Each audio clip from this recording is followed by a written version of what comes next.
Okay, hello. Hi, everyone.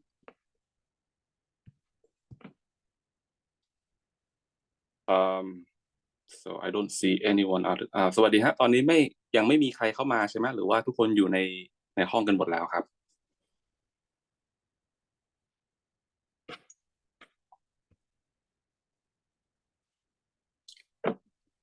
Hello? Is anyone there?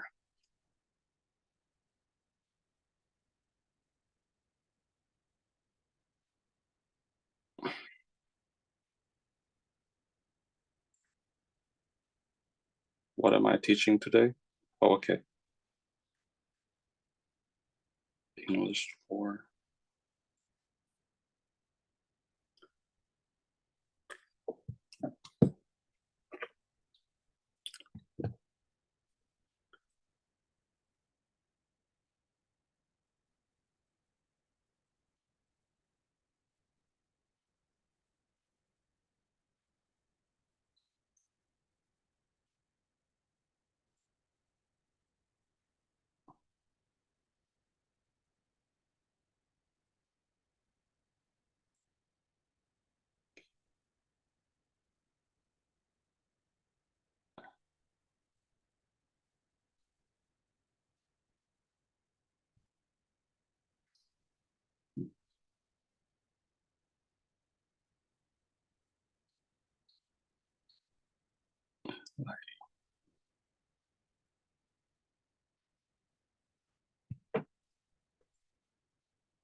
Okay.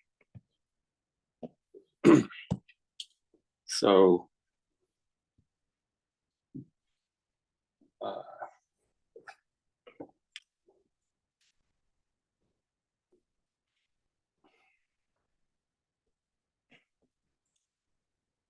I'm going to be sharing you the screen in just a few seconds.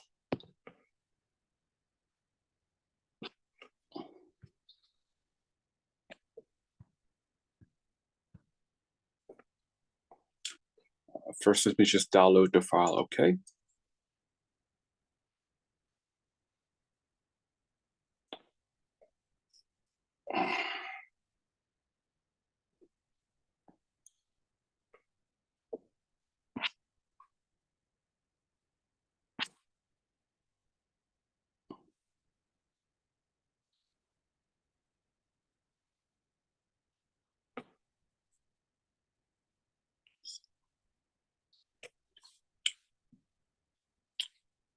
All right.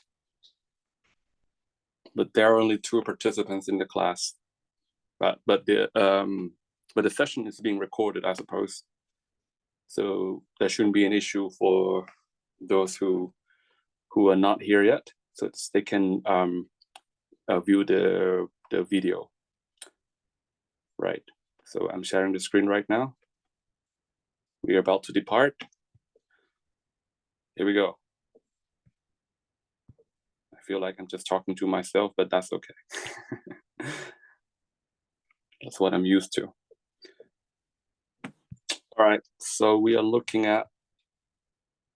Okay. So first of all, let's talk about what we plan to achieve for this course and also for today. So you guys have been to English 2 and 3, 3.1, 3.2. Okay, so you guys, I suppose you guys are very familiar with all the basic English grammar that we talk about English 2, and we also talk about good writing practice in English 3.1 and 3.2. Now we're going to put our knowledge into practice. Okay, let's see what you got. Let's see how fast you can write, and and and how pertinent your writing is to the question. Okay, So some of you might have taken this test before, and if you have, you would know that there are two parts for the test. There's part one and part two. So let's look at the overall pictures here. So we're on page 1 here. So part one of the test will ask you to write a 150 words long report to describe different types of pictures. Okay, so they might give you a plot, like a line graph, a bar chart, pie chart, table. Okay, what these four pictures have in common is they're all about statistics. They're all about numbers. Okay, so the style of the sentence, the way you organize idea is pretty much the same. Okay, so you don't really have to give your opinions. You don't need opinions to do task one. You just need to understand the chart. You just need to know what happened, who did what, and when they did it. Okay, you just need to familiarize yourself with some of the vocabulary that they use to describe changes in figures. Okay, so there's going to be some math, little math, not much involved in it. Okay, sometimes you might have to describe change in percentage. Okay, right. For example, if say the number of, I don't know, number of visitors, okay, who come to visit Thailand, change from say 10 million, okay, to 15 millions, okay. So it goes up, right? So what's the difference? 5 millions, okay. Now in terms of percentage, you should also be able to calculate. So the difference between 15 and 10 is 5, okay, and it starts from what, tens, right? So that's an increase by 50%, for example. Right.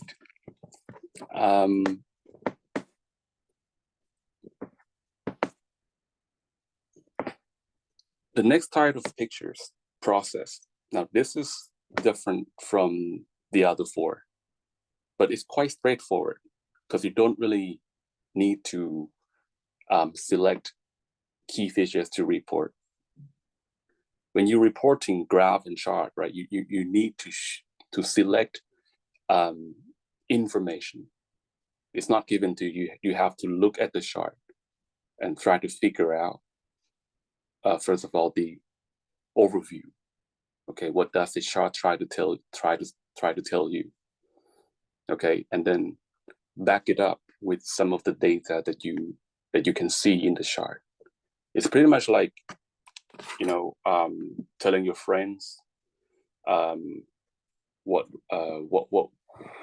telling your friends about place you have visited during a long holiday. Say you travel to Japan, okay, spend a week or two there.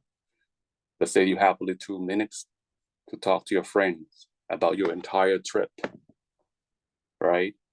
You can't account for all the details. So you will need to sort of tell your friend your overall feelings, your overall experience. So you want to say some things like, oh, Japan was wonderful. So that's like the overview. But then that itself is a claim that needs to be justified.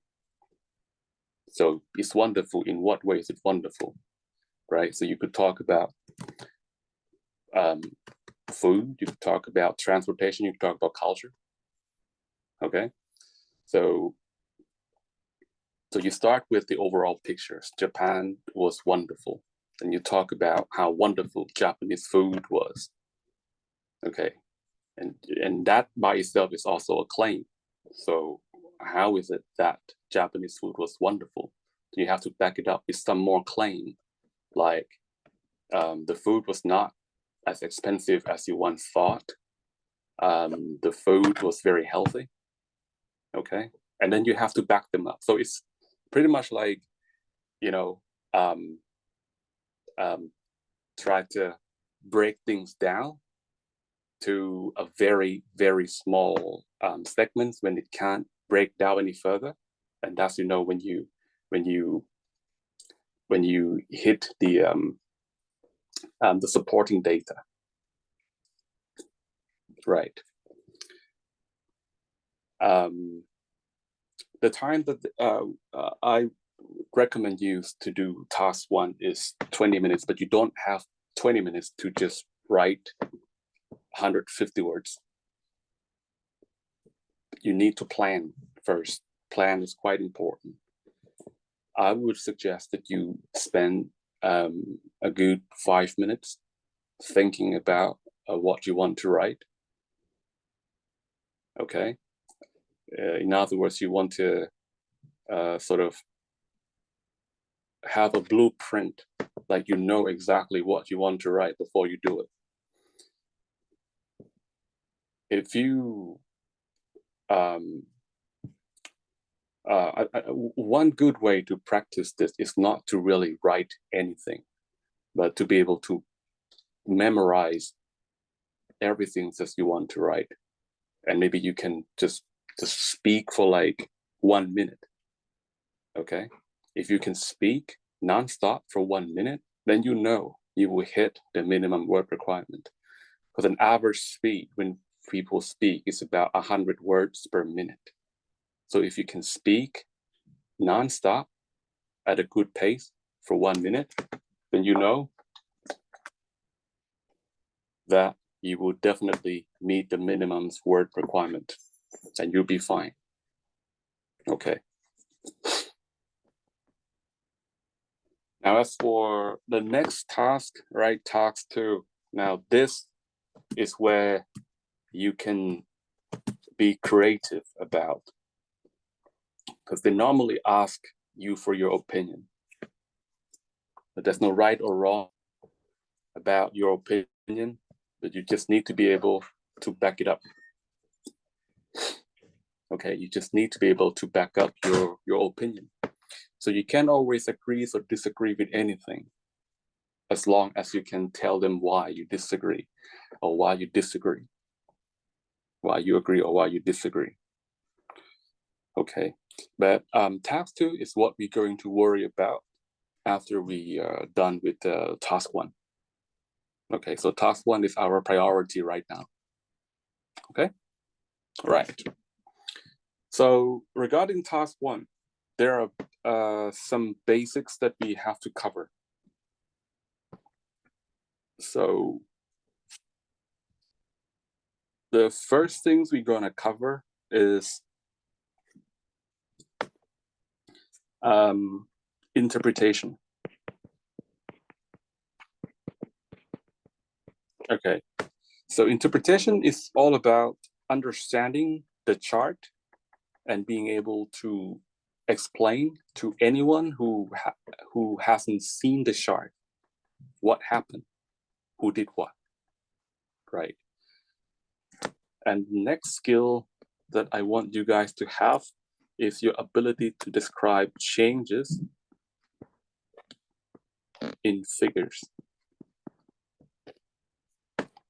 Okay, because the graph simply shows you change in some numbers over time. Okay, so the numbers can rise, the number can fall, and you have to be able to account for all the details. Okay, say the number rise, you sometimes you might need to be able to describe the degree of changes. Like, does it increase significantly, or it's just climb very slowly over a certain period of time? Okay, by how much does it increase? Okay, by how many percent? Okay, and over how long does it increase? Does it increase for 5 years? Does it increase for 2 years? Okay. Okay, when did it start to increase? When does it finish? Okay, all those things. So changing figures. And the next skills I want you guys to have is comparison. Okay, so you should be able to compare two or more quantities to be able to see who has the highest quantity. All right, which quantity is greater than what quantity, by how much. Okay, so comparison is actually a very essential skill, because without being able without your ability to compare, you will not be able to highlight any key features. Okay, when you highlight key feature, it's usually all about telling people, okay, what has the highest point, right? Say you see a graph about the sales of different brands of cars, okay, over a period of 10 years. All right, then most people will be looking for the year, with the highest sales. Okay, so how do you know if the sales are high? You need to be able to compare, right? Okay. Or when you look at changing two quantities, say both quantities increase, but one quantity is increasing at a much higher rate than the other. So by looking at the gradients, okay, you can see that one quantity has a higher gradient, which means the rate of increase is higher. Okay, so you have to be able to communicate with to your audience that, okay, this quantity, it increased significantly because it has a high gradient or high increasing rate, for example. Okay. So ability to compare, ability to describe change, ability to interpret. These are the basics. Okay. Next is your ability to identify key features. So basically, this is a list of stuff that you want to include in your report. Okay, so when you look at any chart, the first thing you want to look for is the overall picture or the overview. Okay, and then you want to look for other features to back up your overview. Okay, so we're going to be talking about the definition of overview. What exactly is overview? Okay, and how you can and how you be able to extract it from the chart. Okay, and what about other key features? How are we going to be able to extract other key features from the chart? And what sort of language are we going to use in order to highlight the key features? So identifying key features is the next skill, but we're not going to worry about that today. Next, we're going to talk about organization. Again, organization, we're not talking about any company here. Organization here means ideas organization, organizing your ideas. So this involves understanding the concepts of paragraph. So we talk about body paragraph earlier in English 3.1. So paragraph consists of topic, sentence, and support. Okay, so based on the key features that you have, you should be able to group them into different paragraphs. Okay, so you could use certain criteria like time, for example. Okay, if you see a chart that the span over, say, 10 years, okay, you can divide it into two halves, right? You can talk about the first 5 years and for one paragraph, and the next 5 years in the separate paragraph. Okay, it's kind of like when you watch a game, like a rugby game or soccer. Okay, you watch the first half, and after that, there's a break intervals, right? Then you come back and watch the second half, and you should be able to compare, how who was winning, how the players were doing in the first half versus in the second half of the game. Okay, who was performing well, who was not performing well, stuff like that. Last but not least is your writing skill and your editing skill. Okay, so writing here, we don't care about grammars at this point. Okay, this writing skill is really about writing. It's really about your speed, writing with a pencil. Okay, so you have to be able to write fast. Okay, and you have to be able to make your writings legible, easy to read. Okay, now people who master this skill will be able to write without touching any eraser. So they don't, second thought their writing. Okay, they don't like they don't alter their mind. Okay, they don't make too many alterations. They're not going to be like, oh, I don't like these words. Okay, these words are too simple, too easy. Okay, let's use the different words. No, okay, because when you write, you don't think anymore. You don't try to come up with new ideas or new information. When you're writing, you're pretty much an unskilled labor. Okay, you just write based on what you have planned. That's it. Okay, and but editing is still important for non-native learners like us, because even though we have learned all the basic rules, right? But look, we don't speak English on a daily basis. We don't even write English on a daily basis. So what happened to us is that some of us have bad habit. Okay, now some people have this habit of putting verb be in the sentence every time they want to make a sentence. And why would you want to put verb be in a sentence? They don't know. It's just, it feels like it needs to be there. Okay, so this sort of habit, once you have developed it, it's hard to break. Even when you understand all the grammars behind it, it's still hard to break this habit.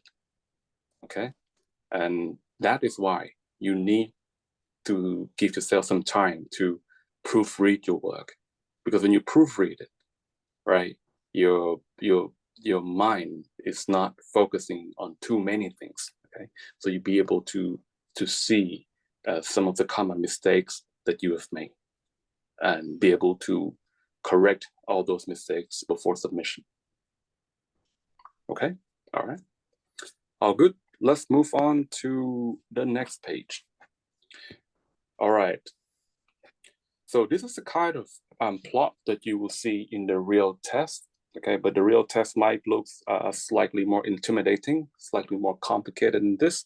This is too friendly. Okay, but after all, this is for the purpose of learning, so it should not be too complicated. So what we want to do here, what we want to achieve here, is to be able to interpret the leftmost bar. Okay, so we're not writing any report. We just want to write a sentence for this particular bar here. Okay, so I want to give you guys a minute to think about what this bar really represents and how would you write a sentence to describe this bar. Okay, I'll give you a minute. I'll come back and I'll walk you through it.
Okay, you guys have any idea?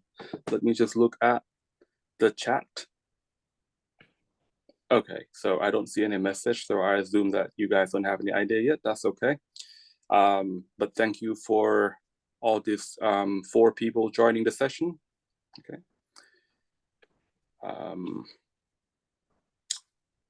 Okay, so in order to explain this, in order to describe this chart, we're going to do it strategically, okay? We're going to go step by step. So we need to know a few things before we form a sentence. We need to be able to answer this question: who did what? Who did what?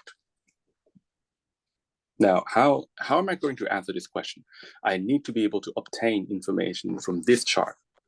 So what do I see here in this rectangle? All right, I see words like sales, change, global sales, billion, and these must be the thing they're selling.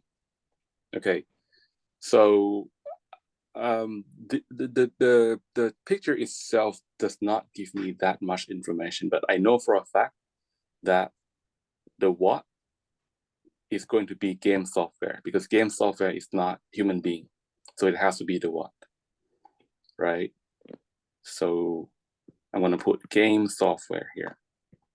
At least I know,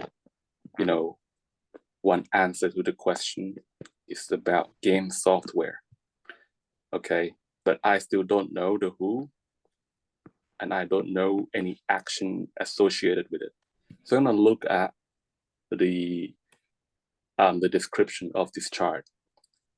So it says the chart below shows the global sales of 3 different items between 2000 and 2003. Okay. So it tells me the type of graph we are talking about. And it tells me, this is very important information, global sales. Okay, so what does sales means? Sale with an S, right? So sales is the amount of revenue, all right, or the amount of income, okay, that you obtain from selling something, okay? So this is not yet profits, it's just how much money you have earned, the money that you receive from your client or your customer, that's sales. Okay, so when this thing happens, something must be sold, right? So these words, these nouns here, sort of give you a hint of a verb that you can use. So the word if you think about the word family, right? The verb form, the member that is a verb in this family is S-E-L-L, sell. So I'm gonna put that there, sell. Okay, now I know 2 parts to my question. Okay, so I have solved the 2 unknowns. I know the action, I know the object. Now I need to figure out the subject, all right, the action performer.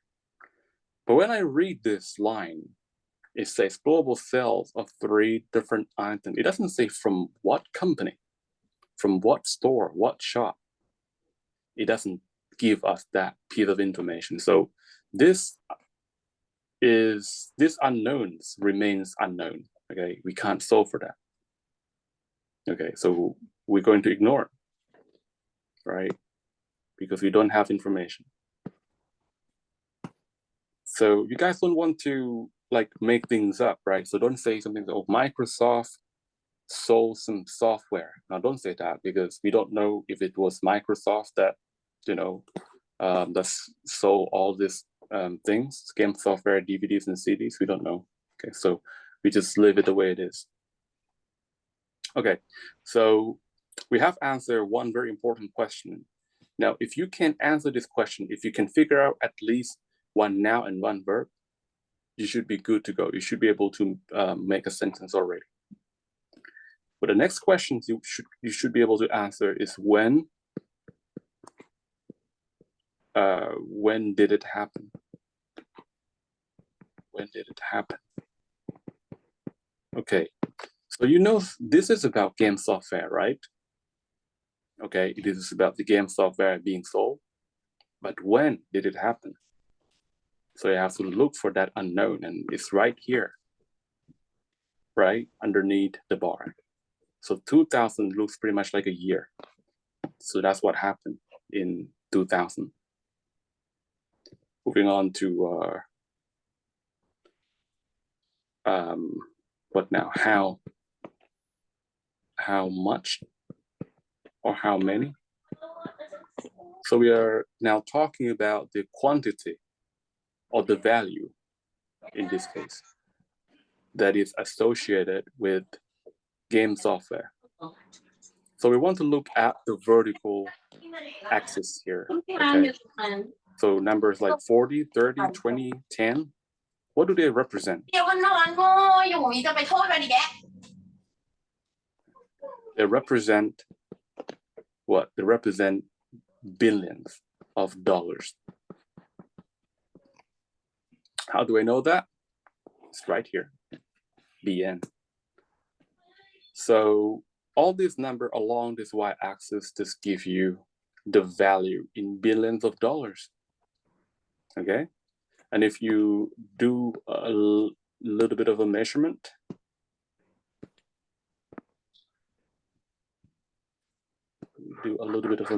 here. I'm gonna get out my ruler and I'm going to draw a line. Oops. And I will see that the height of this bar is somewhere above 10. All right, but it's not halfway through from 10 to 20. 15 is halfway, so 15 somewhere here.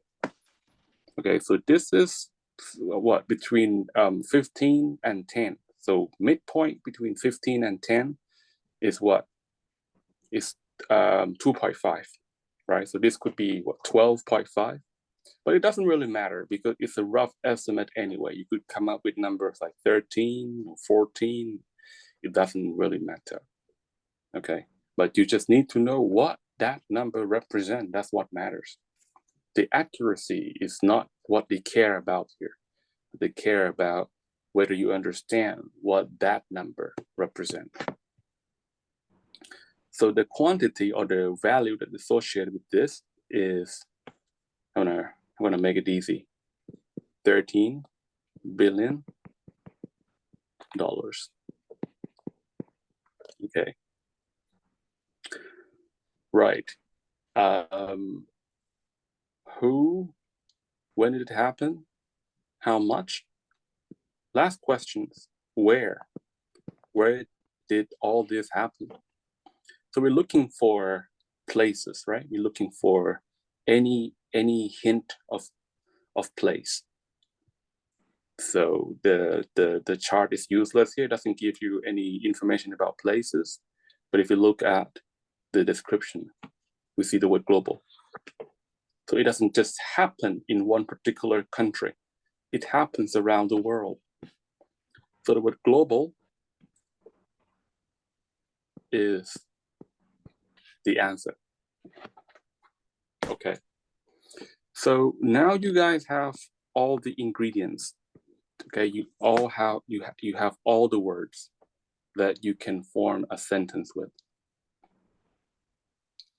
So game software and sales, you're going to make a sentence out of these two words. So you know for a fact that the game software cannot do anything by itself because it's not human. right? So it is most likely that the sentence will have to be written in passive. Okay, so game software will be your subject.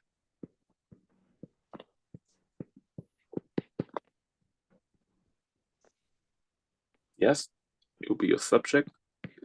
And the word sell will be your verb, but it's not going to be sell like that, because otherwise it will be active, right? So game software has to receive action. So when the subject receives action, you must think of this structure, be and past participle. Okay, so you know that sell has to be changed to sold, right? Okay, now passive consists of the main verb. Okay, so the main verb has to tell time. When did this happen? It happened in 2003. And the subject is uncountable. So you're going to need was. So game software was sold. Okay. Now, let me move this a little bit to the right because I'm going to need some space on the left.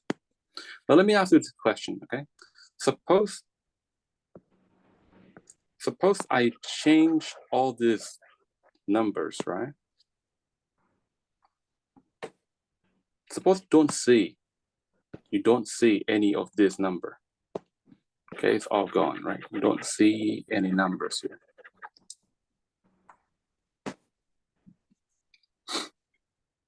So what kind of quantifier would you put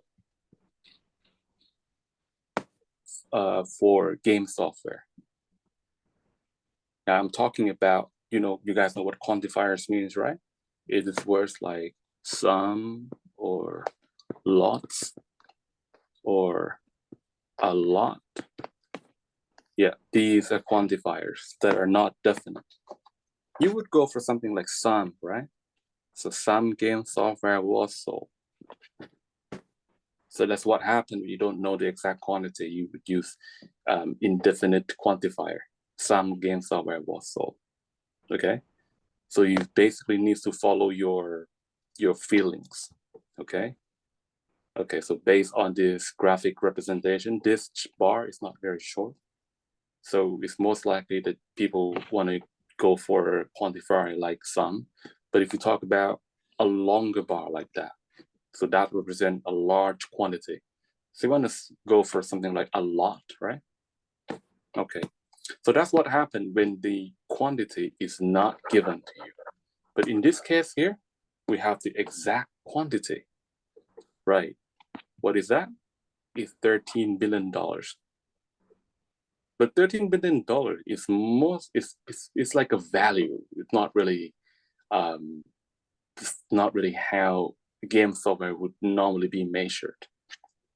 Okay, so you wanna use that as a quantifier, but you also want to add some extra preposition. So you would say 13 billion dollars worth of game software was sold. Okay, so it works the same way as a non-definite quantifier that you are familiar with. The only difference is that you need to add some number in it. So $13 billion worth of game software was sold. Right. Okay, and when did this happen? It happened in 2000. So you want to put in 2000 here. So this will function as an adverb of time. So it's going to dictate the choice of your tense. Okay. Last is the word global. Where are you going to put global? Actually, you want to put it next to the word soul. Okay, because these two words were together before, right? They have global adjective describing sales, a noun. But we have since changed from a noun to a verb. Okay, so if we still want the word global to be paired with sales, we can change it to an adverb. So this is an example of how you can construct a sentence to describe a single quantity, like this particular chart. So $13 billion worth of game software was sold globally in 2000. Okay, and you can also move these words around, especially if you have adverb, because adverbs, they are flexible. They could be put anywhere in a sentence. For example, you could start the sentence with in 2000, and then a comma, and then $13 billion worth of game software was sold globally. Do that as well. So that's it.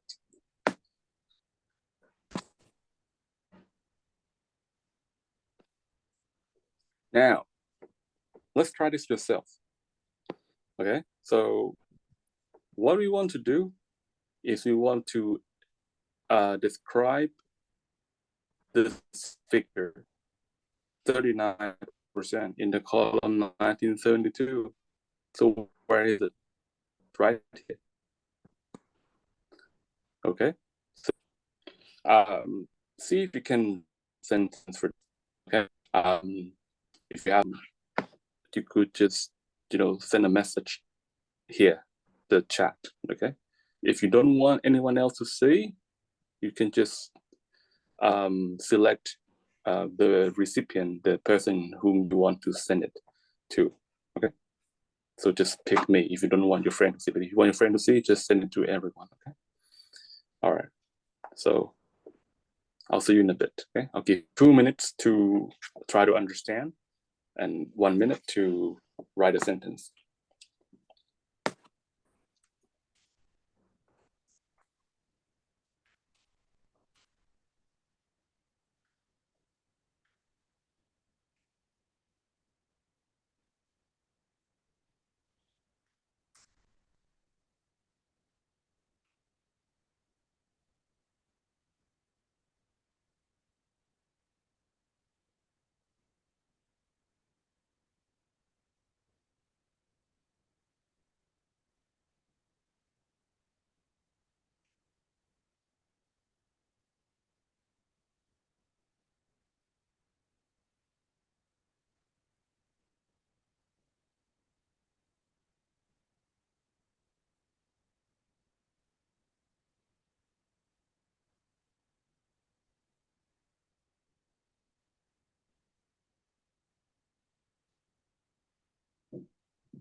Okay, so and walk you through it.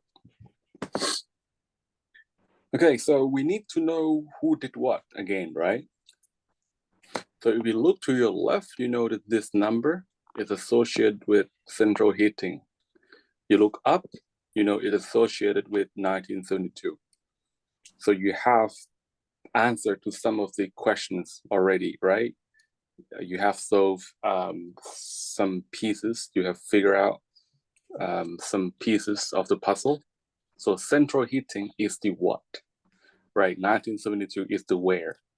Now we need to know the who and the action and the quantity and the place, okay? So the table below shows the percentage of household. There we go. This is like the who. This is your who, right? Central heating is your what? This is your when. Okay, household in the UK with a variety of durables between 1972 and 1983. Okay, so apparently we don't have any word that we could sort of convert to a verb, not like our previous example when we have sales and we can convert to sale. This is a noun, this is a verb, right? We don't have anything like this here, but there's something that almost give you a similar hint, and that is the word with. Okay, so let's talk about the word with for a second, okay? So with is actually a very useful word to use, especially when you don't want to use a full-blown adjective clause. Now think about this for a second. Let's say I'm writing a sentence.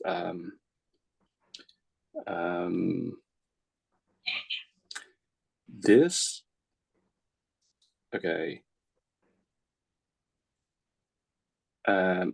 She is a mother. And then I'll give you a gap to fill some word. And then I put 2 children. Now, what words could be more than one word, okay? Could be 2 words or 3 words or as many words as you want, okay? Now, what could you fill in the gap so that the sentence is grammatical and also makes sense? She is a mother, ... 2 children. What could you fill in there? Well, one possible answer, I believe, is who has, right? She's a mother who has 2 children. Okay, so this makes sense. It's also grammatical because when you put who has over here, this whole thing become an adjective clause, modifying one noun. Right. What else could you put there?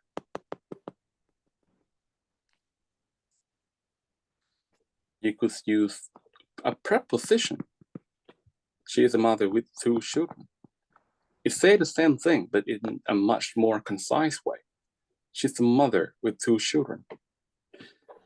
Except that the structure of this is not an adjective clause anymore. It's what we call a prepositional phrase,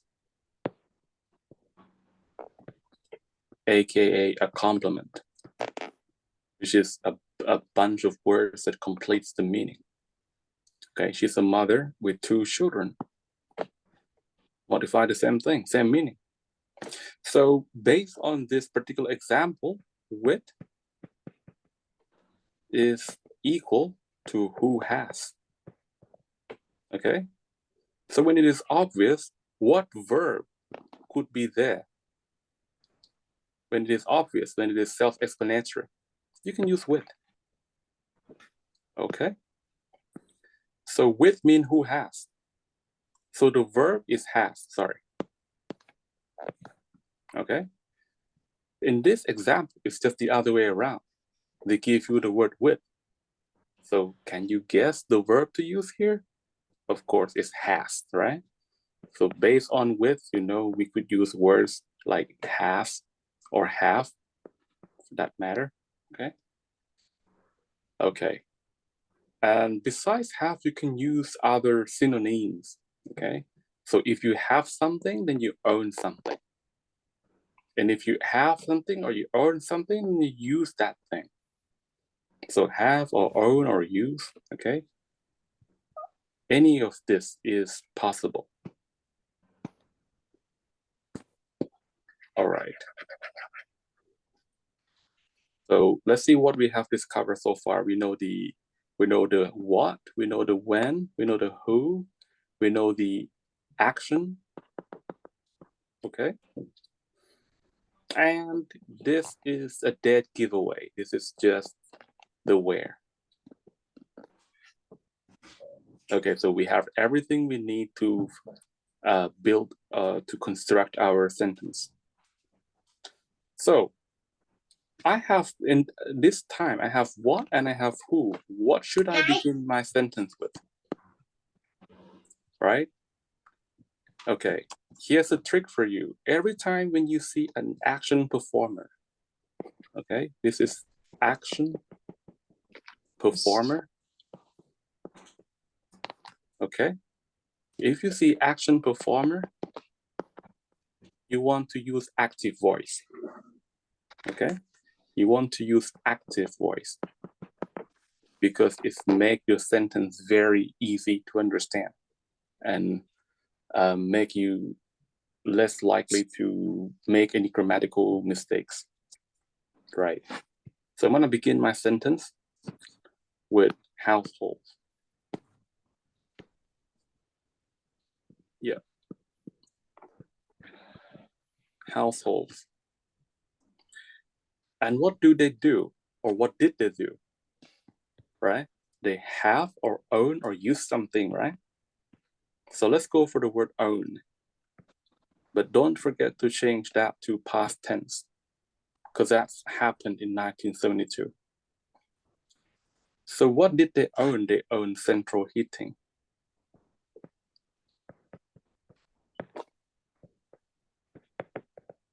So household owns central heating. Right. And what about the quantity? Yeah, this is the quantity, right? 39%. So what does this quantity describe? Is the number of what? Is it a number of central heating or is it a number of households? Now, don't be tricked by the fact that this number is right next to central heating, okay?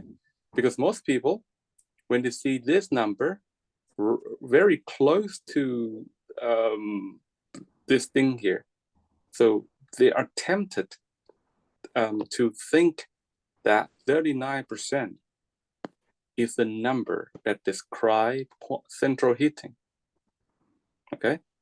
But in fact, it is not. We don't know anything about central heating as far as the quantity is concerned. We don't know how many. We don't know anything about central heating.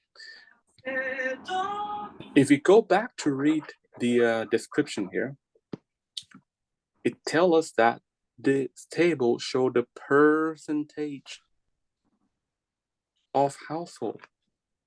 So all these numbers are the number that describe household.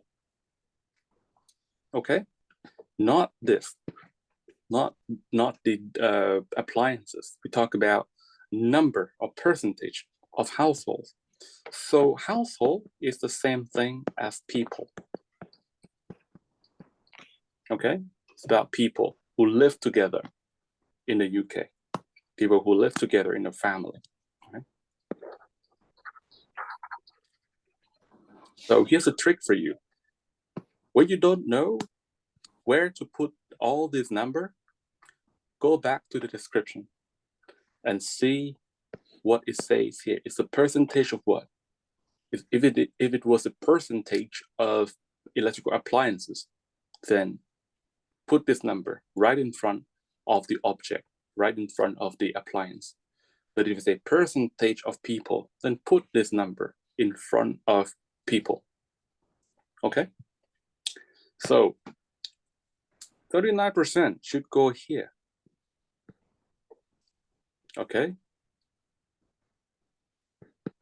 So, okay, just a little bit about how to write a percentage, okay? Because some of you who did not do English 2 might be confused here. Suppose I'm teaching a class, right? Of 6 people. Okay, so we have 2 boys. In fact, let's not draw because I'm not good at drawing.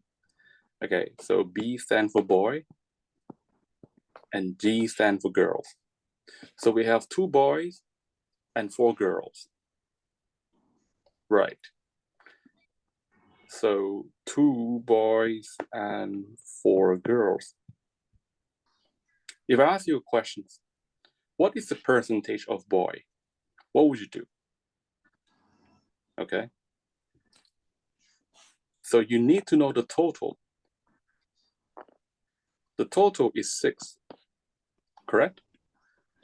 And the percentage of boy, the percentage of boy is just the ratio of boys with respect to the total number. So the percentage of boy would be equal to 2 divided by 6, which is a third. What about the percentage of girl? So same technique. You count how many girls there are and divide by the total. Okay, and this can be simplified a little further to 2/3. Now, if you multiply 1/3 by 100, you will get 33.3. All right, and this dot over here suggests that this number is non-terminating. It just goes on forever. Right. And again, if you multiply this by 100, you get something like 66.6 non-terminating. Okay. But we can sort of round it up to what, 33%? And this would be 67%. Okay.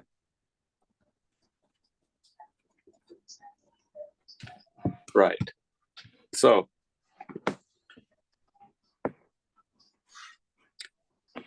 if I sort of ask you in reverse, okay? If the total is 6 and the percentage of boy is 33, and how many boys are there? Then you would say, well, 33%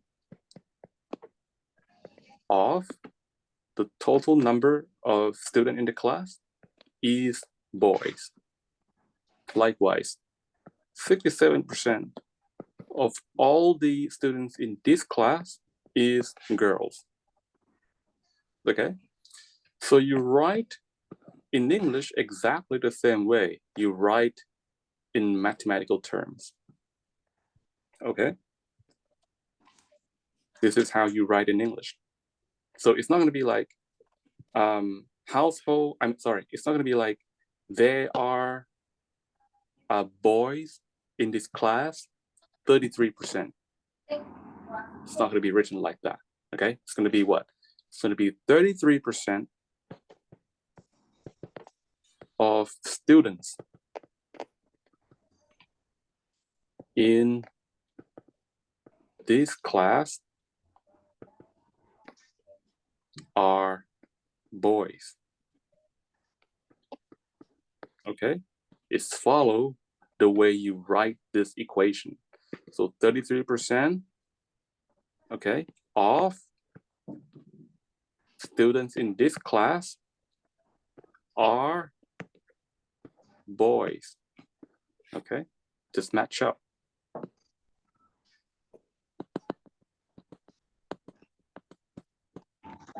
And you can do the same thing when you describe the percentage of girls.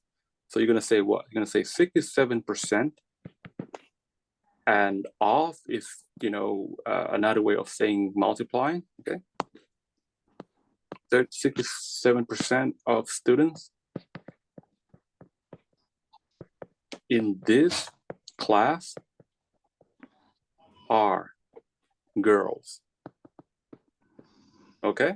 So you always want to put percentage before the noun, not at the end of the sentence. Okay, I hope this makes sense to you.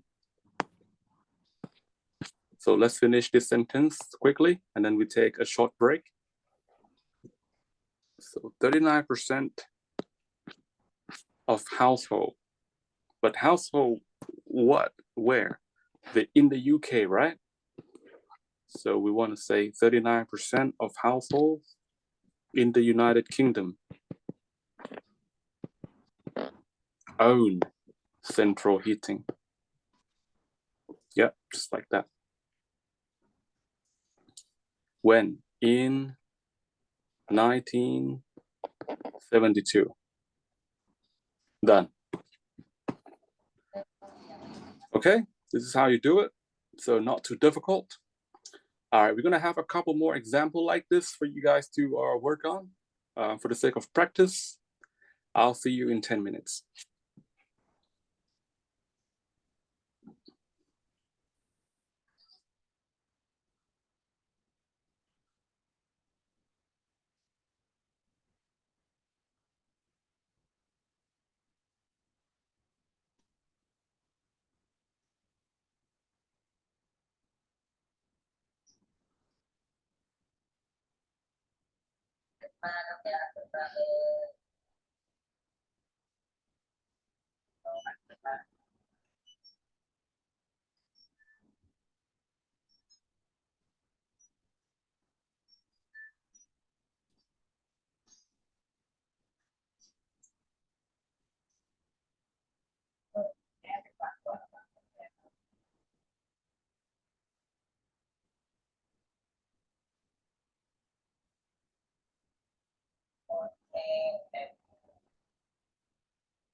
Okay. So just pick up from where we left off. Do you guys have any questions regarding this particular example? Any questions? Okay, if you have a question or you want to talk to me, just feel free, okay? Okay, so here comes the next example. Interpret the figure in January. Right, so let's have a look at what is going on in here. So you say the light graph below shows changes in the gold sales in Dubai from January to December 2002. Okay, so in January, we have about, what, 200? This corresponds with 200, right? And this is the currency, million dirhams. Okay, so how would you make a sentence out of this? We can use the same strategy again. So something is being sold, isn't it? So gold was sold. All right, gold was sold. How much? This much, right? 200 million dirhams. Right? 200 million dirhams worth of gold. So we don't know the exact quantity of gold, but we know in terms of value. So 200 million dirhams worth of gold was sold. When did this happen? It happened in January. 2002. Okay. Right. So here's your last example. Okay. So I like to give you guys this opportunity to try and practice interpreting this segment. Okay. So you want to look at this number, 45%. And please try to explain what happened here. ใครที่ยังอยากไปแล้วยังไม่ได้จองโรงแรมเราแนะนำว่าให้ไปดูแพ็กเกจที่เป็นนอนโรงแรมด้วยบัตรมันยังมีเดี๋ยวจะทำให้ดูในคลิปหน้าแล้วกันตรงนี้ก็จะเป็นคนละ415 บาทนะครับเดี๋ยวเราจะเขียนมาให้คือเวลาที่เราจ่ายผ่านเว็บไซต์เนี่ยเราจะต้องจ่ายผ่านบัตรเครดิตใช่ไหมแล้วเราถึงสิ่งที่เราจะแบบมีบัตรเครดิตแล้วก็โอนไป4.8 ดาวที่4.9ไปแล้วเป็น4.9ทีนี้เวลาที่เราใช้บัตรเครดิตธนาคารเนี่ยเขาจะชาร์จเพิ่มประมาณ 1-2% ตัวนี้เราจะได้เลยว่าเรากี่เปอร์เซ็นต์แต่ที่จ่ายมาคือเราได้เลย 2% เพราะฉะนั้นเราก็ใช้ที่นี้ไปก่อน I can see someone is planning a trip. This is nice. ก็สภาพที่คันนี้เดี๋ยวเราจะเปรียบเทียบกับอะไรให้โอเคเราแบบมาแคปนะคะซึ่งตรงแอปเนี่ยส่วนมากคนไม่พูดว่าเป็นกว่าเลยเราเปรียบเทียบเซี่ยงไฮ้ดิสนีย์แลนด์นะคะแต่ที่เราเป็นออปชั่นเดลิเวอร์เราจะเดลิเวอร์ก่อนอยู่ที่1,921 บาทอันนี้เข้าเดลิเวอร์เนี่ยก็คือเป็นเดือนก่อนหน้าเพราะฉะนั้นจะเป็นราคาสำหรับเดือนธันวาคมแต่ในขณะเดียวกันเนี่ยมันจะมีวันก็จะได้เอาเดทเพราะฉะนั้นจะอาจจะต้องระวังเนี่ยก็จะมีแบบ1 วันมีแฟลชเซลล์นี้พวกนี้นะเดี๋ยวเราจะเทียบราคาวัน1 วันให้ระหว่างคุ้มกับตัวออฟฟิเชียลนะคะแล้วถ้าปกติที่เราเป็นออปชั่นเดลิเวอร์เนี่ยก็จะเป็นนี่วันเดย์ถึงวันชุดเด็กตรงนี้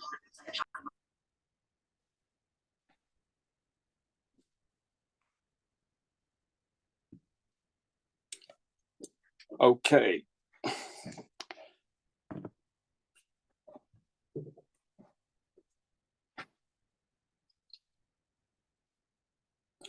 So, you guys have any idea?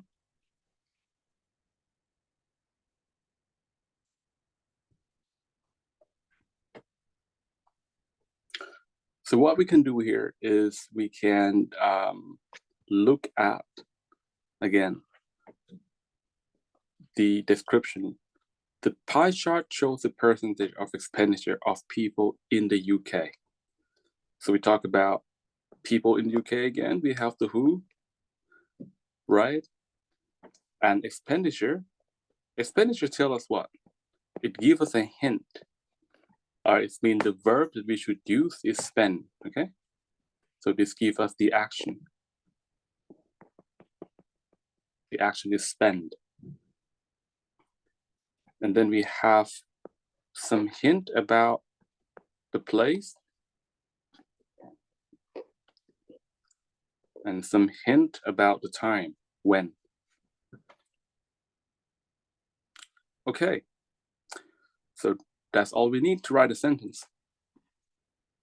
So we're gonna start with the action performer. So people is gonna be our action performer. Right, so people, followed by what? Spent. Okay, spend what? Are they spending car? No, expenditure means spend money. Okay, people spend money. But they spent money on car because that was 45% represent. People spent money on cars. Right. Where did this happen? In the UK. When did this happen? In 1996. And how much money? We don't know. We know the percentage. So we talk about the percentage of money, correct? Because this is the percentage of expenditure. So we know that we need to put 45% right before money. So people spend 45% of the money, or of their money.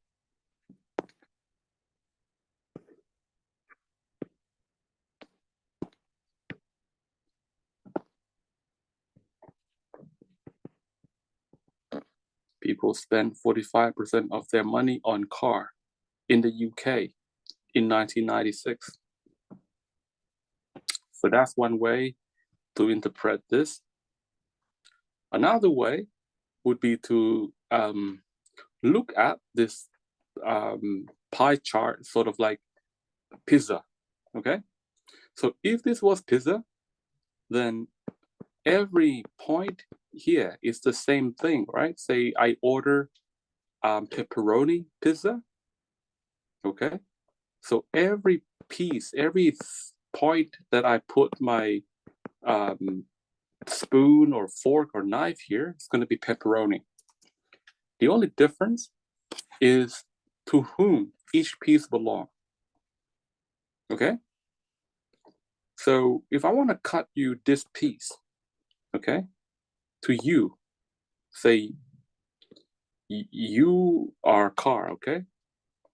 So that means your proportion makes up 45% of the total pizza, okay? So based on this standpoint, what you can say here is the proportion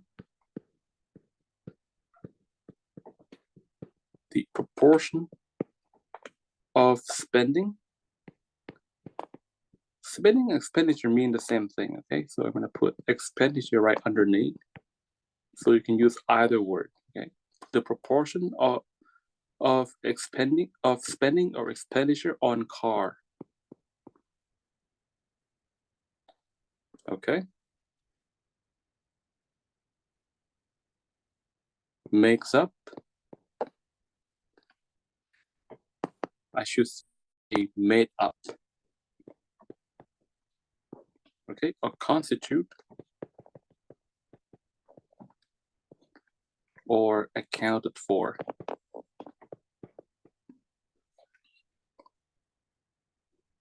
Okay, accounted for how much? 45% of the total spending or of the total expenditure.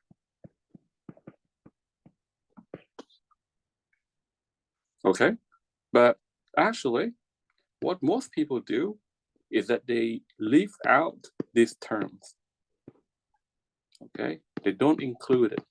So they assume that people know that the actual subject is the proportion of expenditure. So they just start with the complement, right?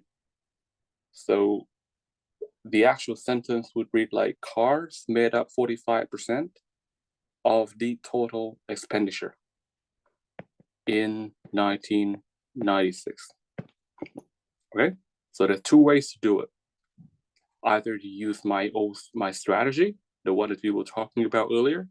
People spend 45% of their money on cars in the UK in 1996, or you can say cars made up 45% of the total expenditure in 1996. That's it. Okay.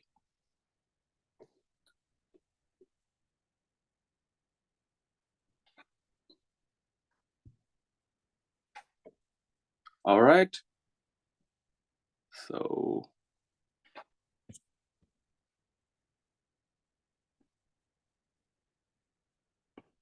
let's move on.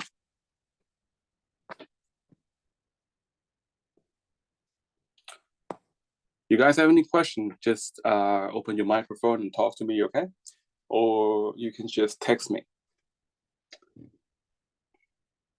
So next we are looking at structure of a good report. So the 150 words long report could be broken down into three different sections. So we can have introduction, we can have body, and we can have conclusion. So what exactly do we write for our introduction? So our introduction is going to be pretty much the same as the description. So we basically are going to paraphrase all of this, okay? From every other graph.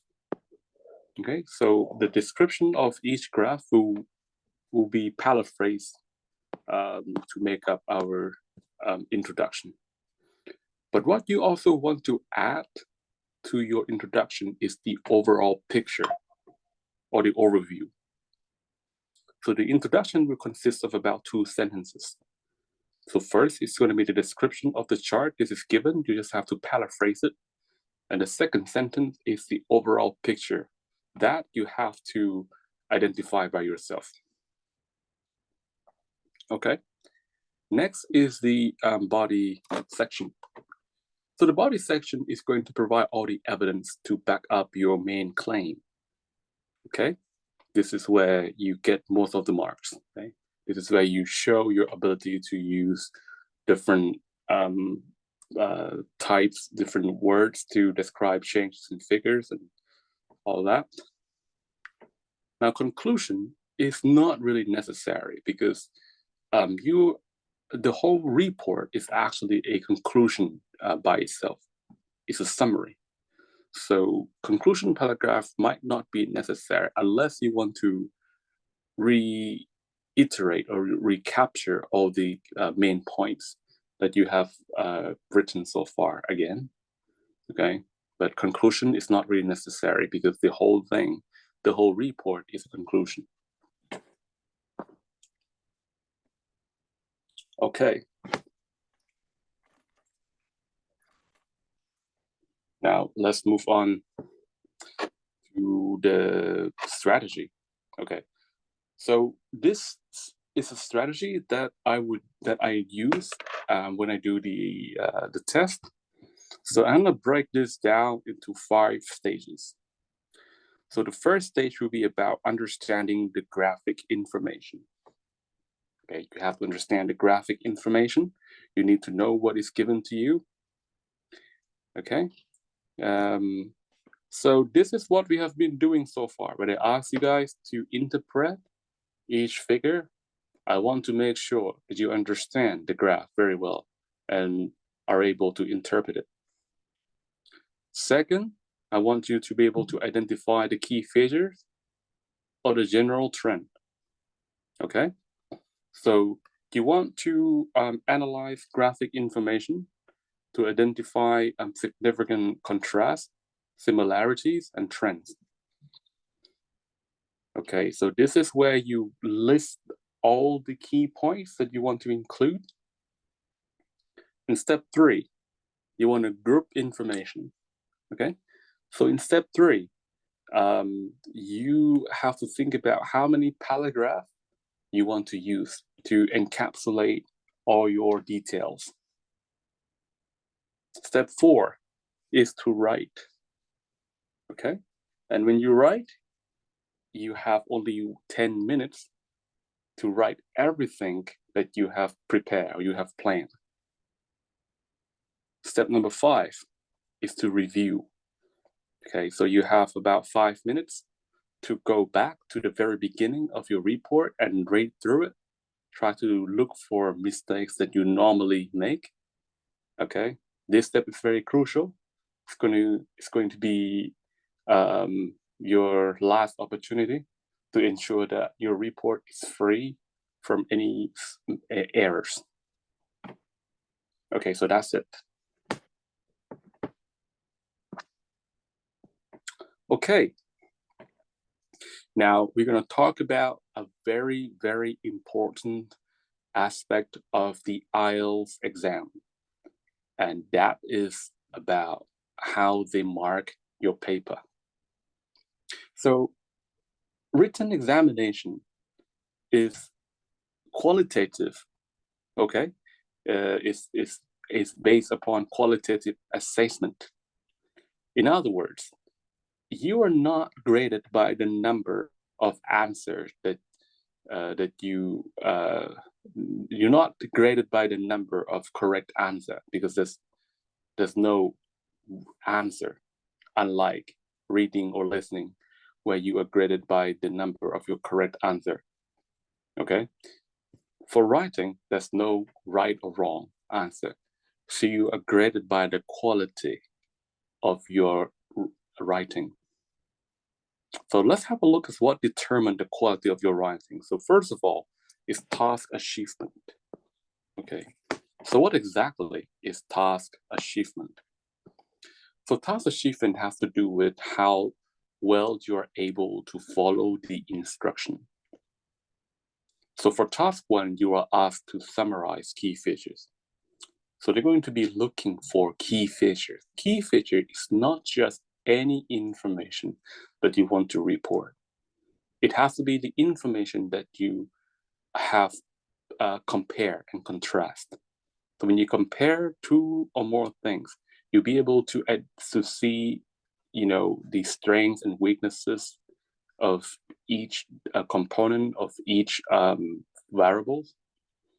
Okay, each unique features. Okay, so key features is the product of comparison. Without comparing anything, you will not be able to identify any key features. Okay, so they want to see that you are actually talking about important or interesting parts or features of the graph. Okay, and what else? You need to be able to interpret information accurately. Okay, so do not just add any of your personal thought in it. Okay, you don't have to explain why things happen the way they do. Okay, for example, if we could go back here, right? So what you're going to see is that this chart tries to tells you changes in the percentage of the owners of each electrical appliance.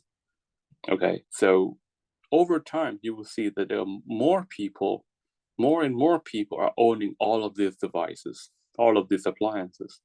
But do you actually know why more people are actually owning these devices? Right. We don't know. I mean, of course, we can guess, right? We can guess.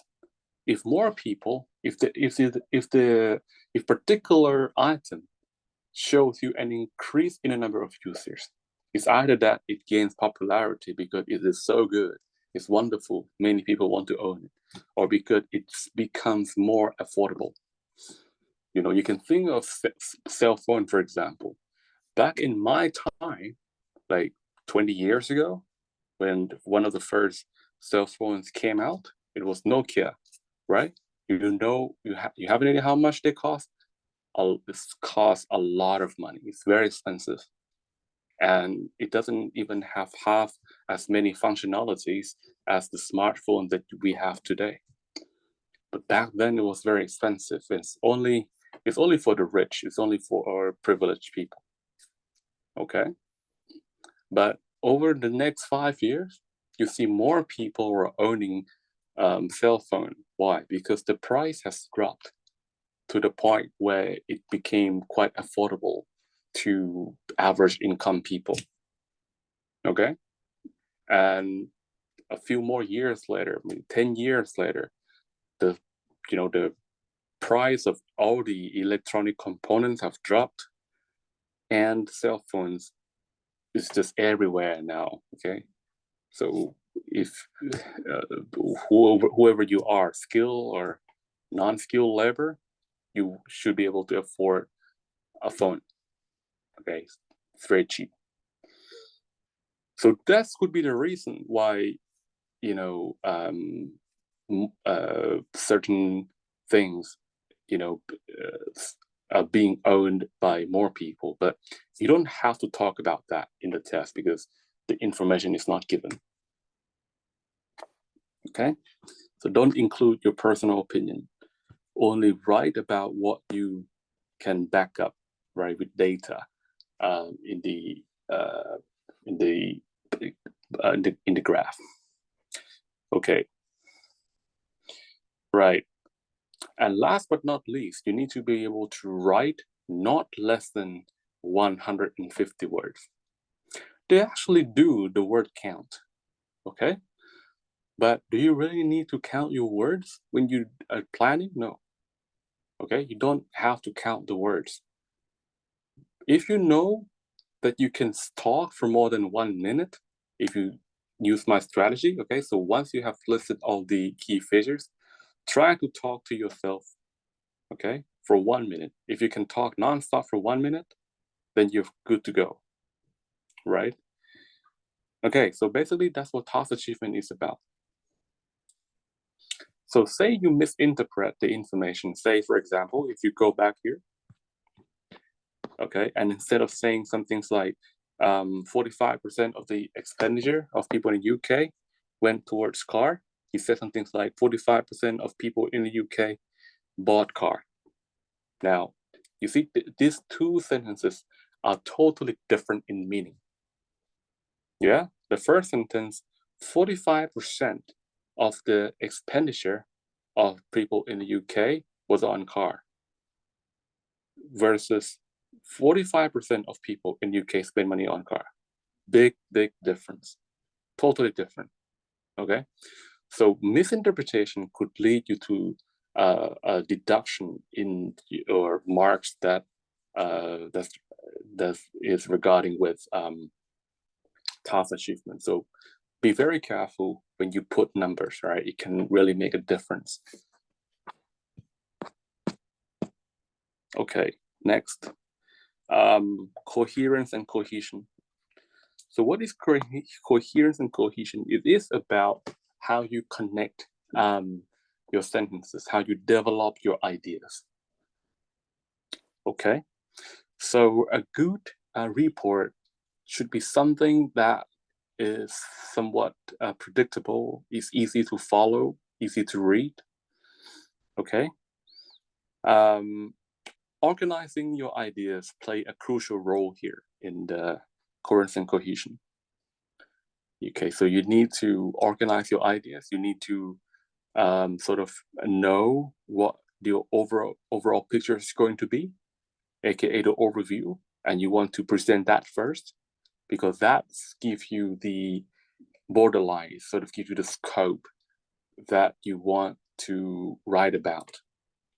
Okay, right. And when you divide your report into paragraph, you should also inform your user, okay, of the right, the theme of each paragraph, what this paragraph is about. Okay, you want to inform your readers too.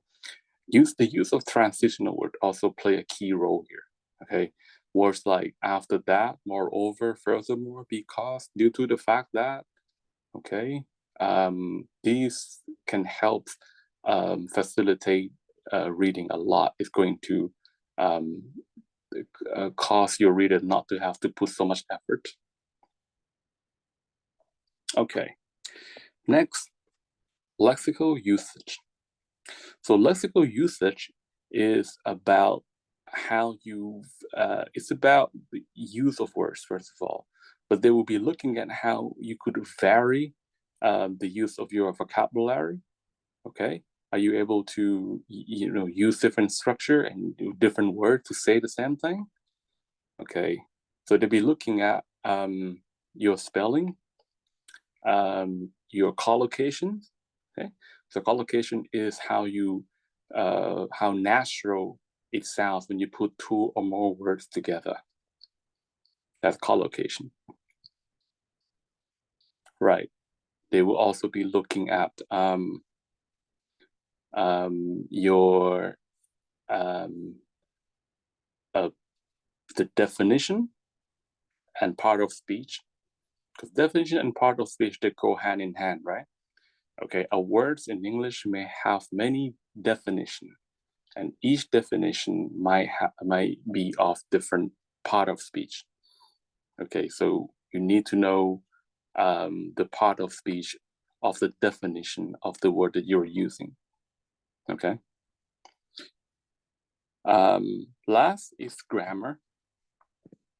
So they will be looking at your structure choice. Okay, your structure choice. So what do I mean by that, structure choice? So if you want to say, China is a country that is very powerful. Okay. China is a country that is very powerful. Is there anything wrong with this sentence? No, grammatically, no. Grammatically, this is a perfect sentence. But it doesn't have to be this long. Okay, the meaning that you try to deliver can be achieved by using maybe 3 words. So let's reduce the number of words. How about we just say China is a powerful country. So we don't need to use adjective clause. China is a powerful country, that's it. But if everyone already know that China is a country, then we can just say China is powerful. So you see, it's even shorter. So they want to look at your ability to select the best structure, okay, to achieve particular purpose. Okay, so the less the better.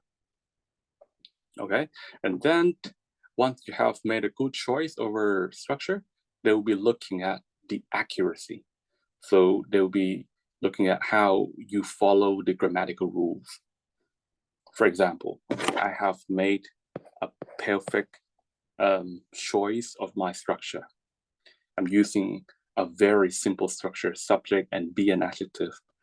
What if I've forgot that China is a singular and I go, China are powerful? Now they would be ungrammatical, right? Because China is singular, but you are using a plural verb with it. So this could cause an issue, cause you to lose mark. Right. And last but not least, right, they want you to be able to use a range of structures. So from English 2, we know that there are so many structures that we can use to describe a noun. We can use an adjective, we can use complements such as infinitive, prepositional phrase, or adjective clause. Okay, so they want to see all of this in your writing. Again, same for adverb. Okay, so there are 3 kinds, there are 3 forms of adverbs. A single word adverb, prepositional phrase, and adverb clause. So they want to see all of those in your writing as well.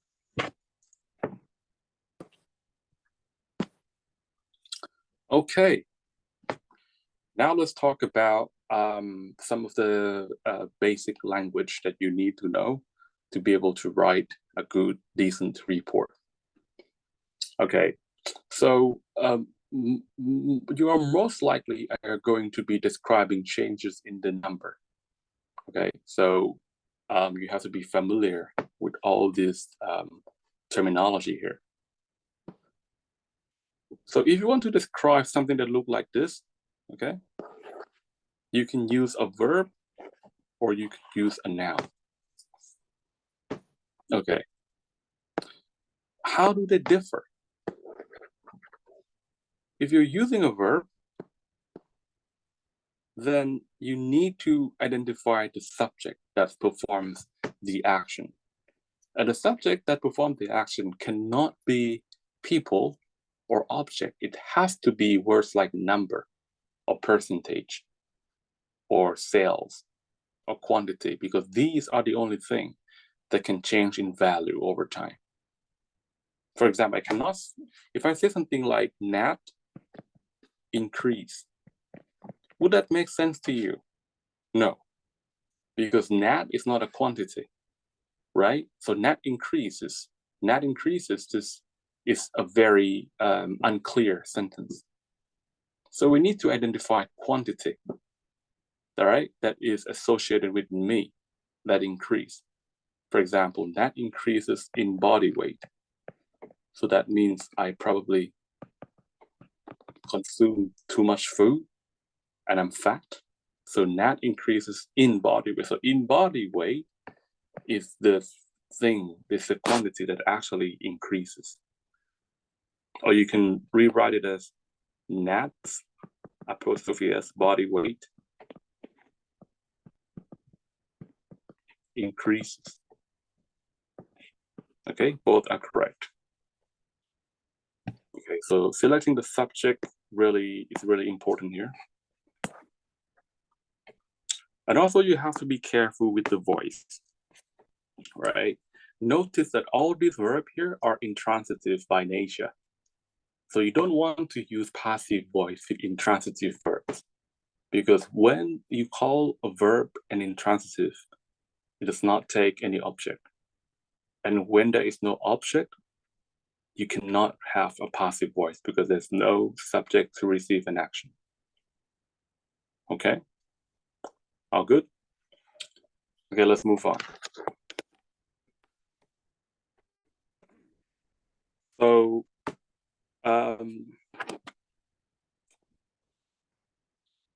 intransitive verb can also be further divided into two groups. You can have an intransitive verb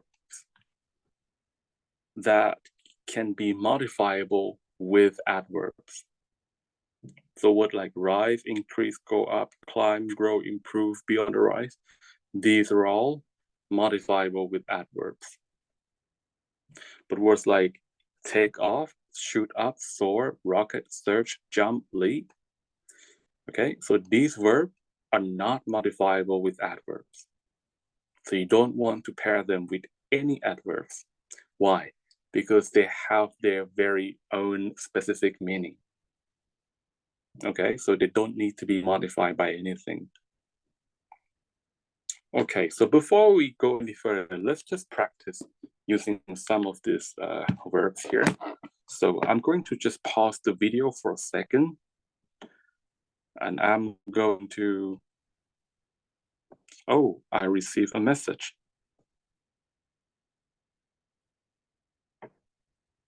Did I receive a message?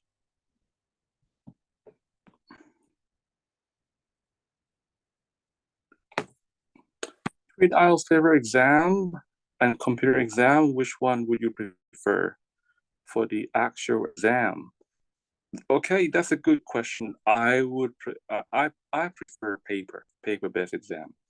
The reason is simple. When you do it with paper, you can plan better because you can write things down on the piece of paper more efficiently compared to computer, right? So if you focus on your ability to sort of list down all the ideas that you prepare to write, I suggest you take the paper-based exam. Okay, but if you are if you can do touch typing, if you're fast with keyboard, then, and if you have good memory, okay, then computer-based might be suitable for you. Okay, thank you for your question. All right, and I'm sorry, I didn't see that message earlier because I didn't get a notification. So I should sort of enable a notification so I can see when someone sent me a message. So I'm not sure how I would do that. So I'll just, regularly come back here to look for your requests or your questions. So is there any way I can turn on the notification for a message? Anyway, all right. I'm gonna stop the sharing of my screen for a few seconds so I can give you an exercise. Okay.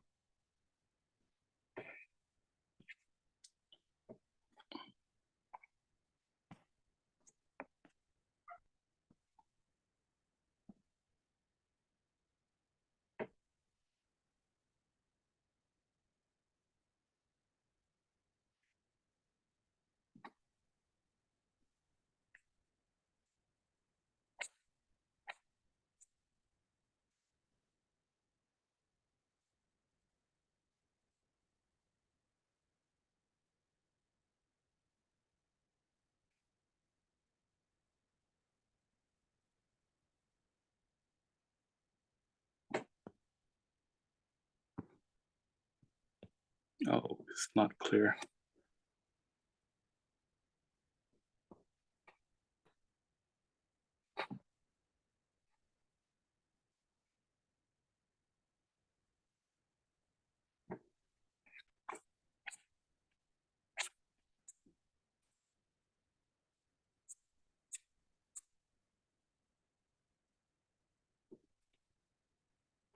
Okay, now let's share the screen.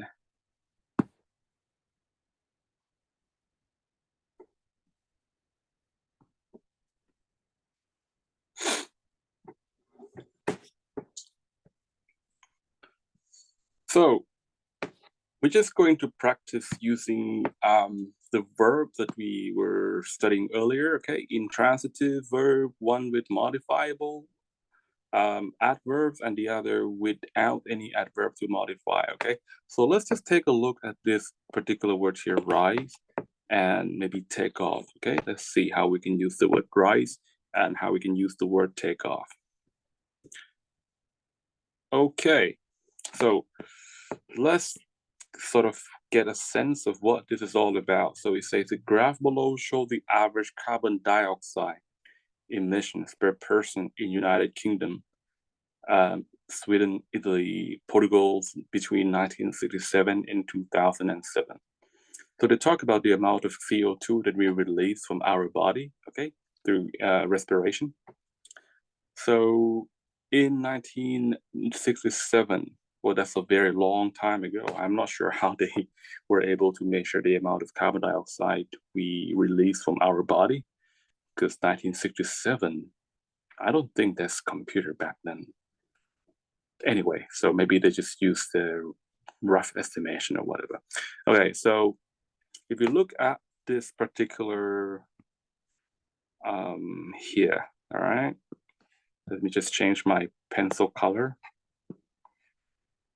to red, okay?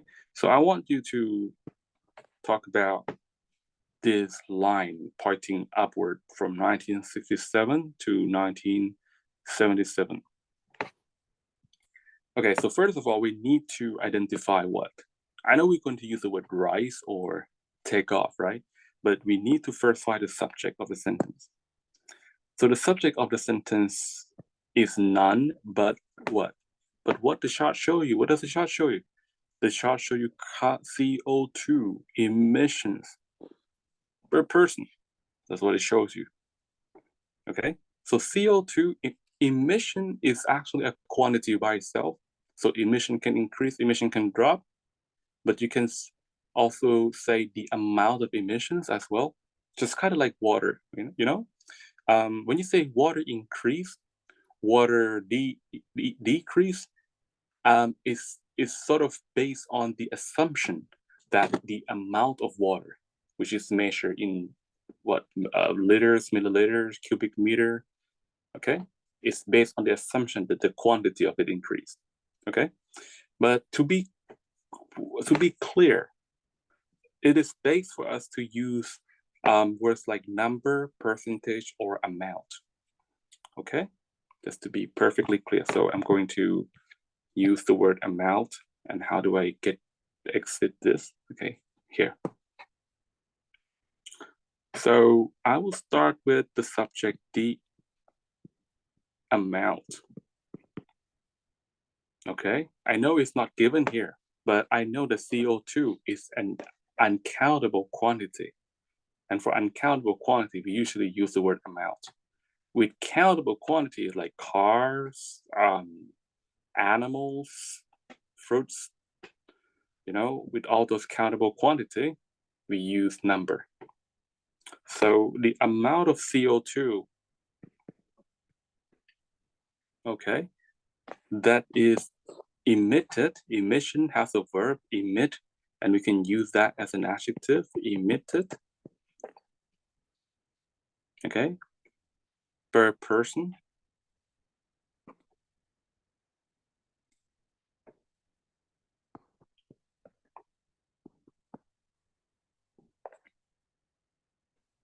Right. So the subject is just the word amount, okay? Oh, what did I miss? I missed the preposition. The amount of CO2.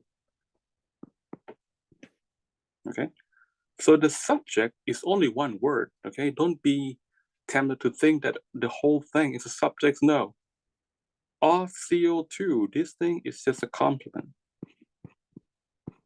Okay, emitted by a person, also a complement. So they are pretty much like an adjective. Okay, that modifying a noun. So CO2 is modifying amount, and emitted per person is modifying CO2. Okay, subject is only this one word, amount. So the amount of CO2 emitted per person rises, right?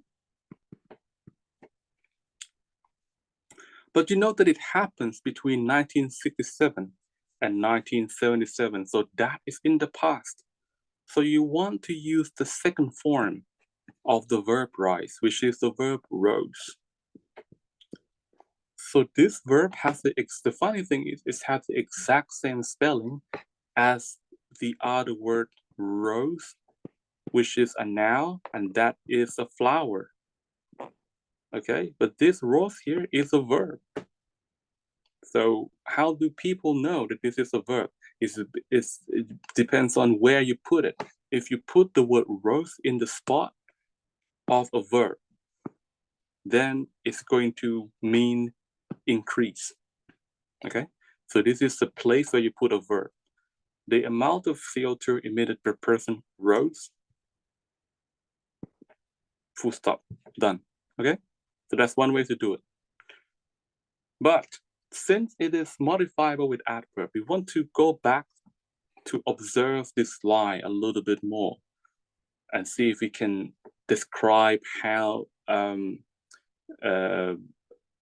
this CO2 emitted by persons change over time. I know it increased, but could you say anything about the characteristics, right? Does it increase a lot or just a little? Does it take too much time to increase, or it's just increased very quickly? Okay, right. If you just go to the next page over here, there is a bunch of what you call the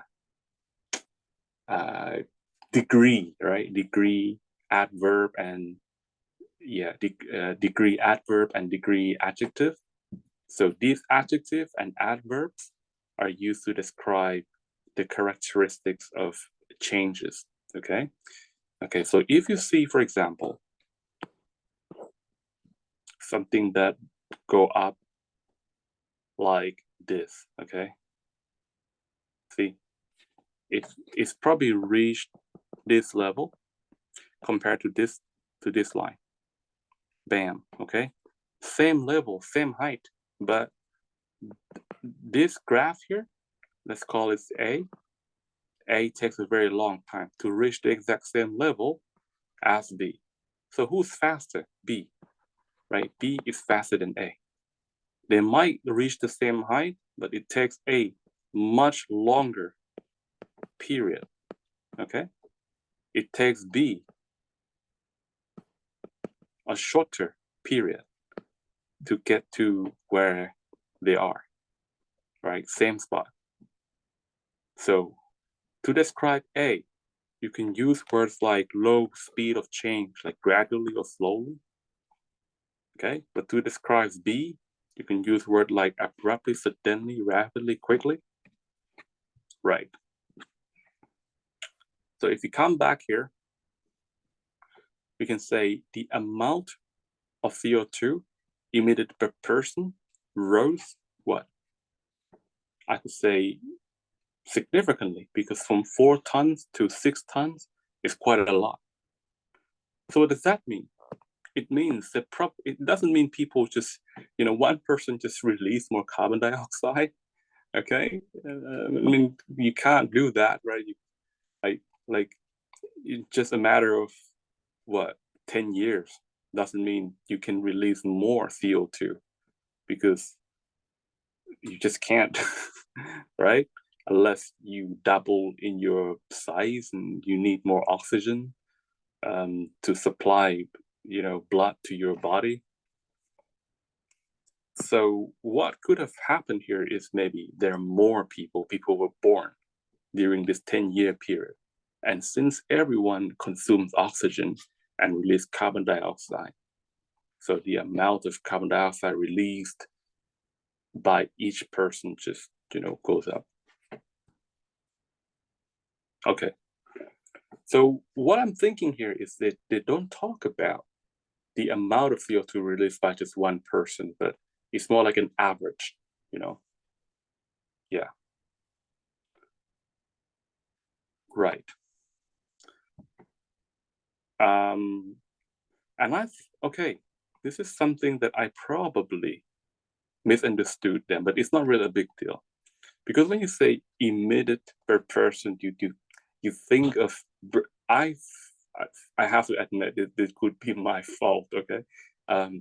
Suddenly I think about people releasing carbon dioxide, but this doesn't have to mean CO2 released from our body, okay? I think it has to do with the activities that we do that cause carbon dioxide to be released. Okay, yeah, it just occurred to me that, hey, we are not talking about people releasing carbon dioxide. Okay, so it's made based on metabolism. Okay, it's not about that. I think it's about our activity. So what are the activities that we do on a daily basis that could contribute to increase in CO2? Well, you guys drive cars, right? Okay, so back then people start driving, and when they drive, they use gasoline. And gasoline, when it's burned, it gives out CO2. Okay, what else do? We cook, right? So basically, any activity that involves burning is going to contribute to CO2 emission. So people who smoke, they also contribute to CO2 emission. Okay, right. What else? Electricity, right? We can't deny that we consume electricity. And even though we don't burn something directly by consuming electricity, we are indirectly contributing to CO2 because every unit of power that you use comes from the burning of natural gas or coal or oil. And these are fossil fuel and they are full of carbons. So every time you burn any organic materials, you're going to get CO2. You're going to get carbon. Okay, so this is, okay, so just to clarify, right, it's not carbon dioxide released from our body. This is CO2 that come from our activities that involve burning, okay? So the amount of CO2 emitted per person rose, I would say, significantly.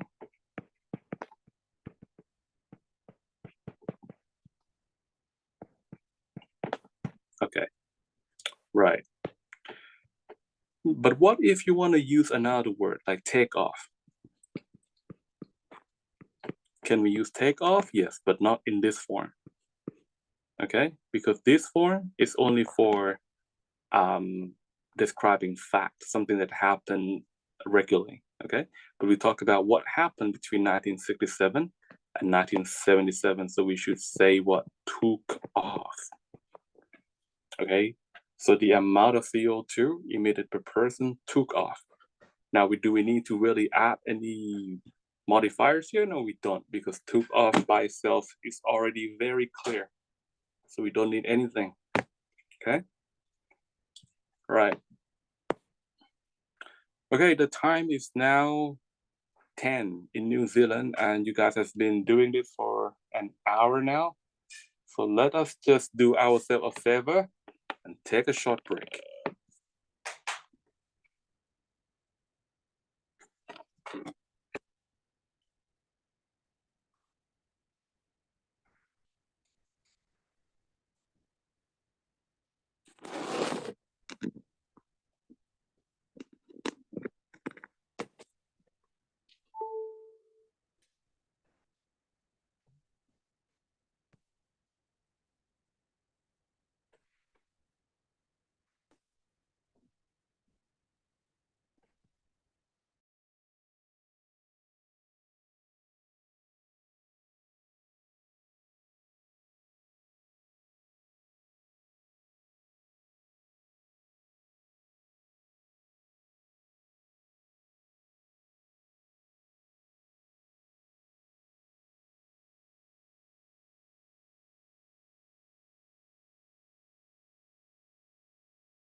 Okay, we have 52 more minutes to go, and we are home free. Okay, you guys are free to go. So am I. So where were we?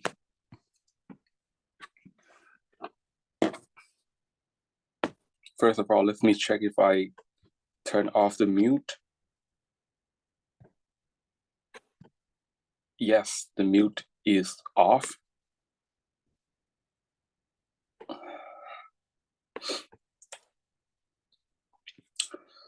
Okay, so if we take a look. Okay, let's look at all these nouns here. So we have modifiable with adjective and not modifiable with adjective. So how do we use all of this? Okay, so the components that you all need to construct a sentence will be the same, okay? But once you have used a noun in place of this verb, you're gonna need to compensate. You're gonna need to figure out some verb to add to your sentence, because without a verb, you cannot have a complete sentence. You will be having a fragment. Okay, so let's see what we can do when we change from this word rice to this noun. And oh, let's not use an increase. Let's use this other one because they look the same. They just have a different part of speech. So this rice here, I'm going to put a verb underneath it so you know this is a verb, but this is not a verb. Although they have the exact same spelling, this is a noun. Okay, so how do we make use of that? So if you go back to our lie graph here, talking about the amount of carbon dioxide emitted per person in United Kingdom, we're going to be looking at the exact same change that we were talking about earlier between 1967 and 1977. Right. So since I'm using rice as a noun, so it's going to be paired with an article, a, all the time, because it's countable. So we have a rice. So how do I make a sentence out of this one word? Now the trick is you can use this phrase. You can put there and be right in front of it. So this is an inverted sentence.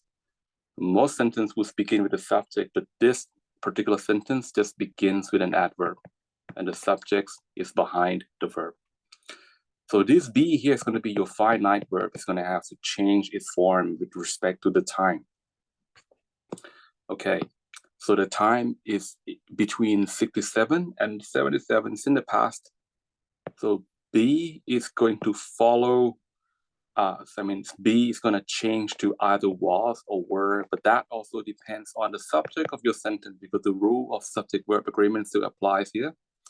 So we have rice, which is a singular noun. So we have to pair it with a singular verb. Simple as that. Okay, so we have there was a rice. Okay, so you will see that the subject of this sentence has been shifted. So previously we were using amount as a subject, but now rice is our new subject. So where do we put amount in our sentence? So this is going to end up in the complement of this now. So there was a rise in the amount of carbon dioxide emitted per person. All right, there was a rise in the amount of carbon dioxide emitted per person. That's it. Very simple. Or let's not forget that this is between 67 and 77. Now, I don't think I need to add it because the verbs already signify that it was in the past. So there was a rise in the amount of CO2 emitted per person. If you look at the number of words that we use here, okay, you will see that we have two additional words in our new sentence. Okay, so let's actually do the counting. So 1, 2, 3, 4, 5, 6, 7, 8, 9, 10. You will see that I skip all these articles because they are not words. 1, 2, 3, 4, 5, 6, 7, 8. Okay, so we have 8 versus 10. So if you want to make your sentence concise, you want to go for a verb, you want to extend your sentence, you can use a noun. So that could be a trick. All right. Now, what if you want to describe the way this number has changed over time? How do we add significantly in this sentence? So before we can see that significantly was describing a verb, and that's the reason we need ly. But now our verb has become a noun. So we need to change from adverb to an adjective. So how do we convert an adverb to an adjective? We have to remove the ending at the end. So instead of using significantly, use just significant. Okay. And the rules state that an adjective has to be placed before a noun. So we're going to put that before the noun rise. Okay, and where do we put the article? It's going to be before the adjective. So a significant rise. Okay, and the rest just remain where they used to be. So there and verb be will be here. There was a significant rise in the amount of CO2 emitted per person. Voila, done. Okay, so what else do we have? We have a search. So how do we use a search? So it's going to be in the same spot as rise, except that we no longer need any adjective for it, because search is just self-explanatory, right? It's mean a big increase. So we don't really need to add any adjective to make it redundant. So there was a surge in the amount of CO2 emitted per person. Yep, that is it. Easy. Okay, but let us now look at what happened in Sweden between 77 and 1987.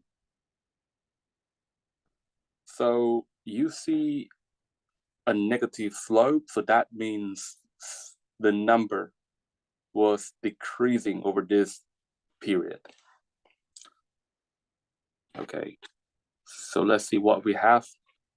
We have decrease, we have fall, we have drop, decline, dip, and these are the VI that we have. What about the VI with no adverbs? We have plunge, slump, crash, sink, and tumble.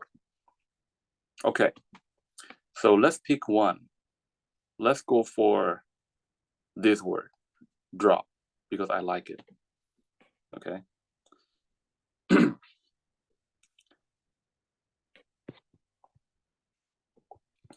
So first off, we have to determine who's going to be the subject of our sentence. So you have to be careful.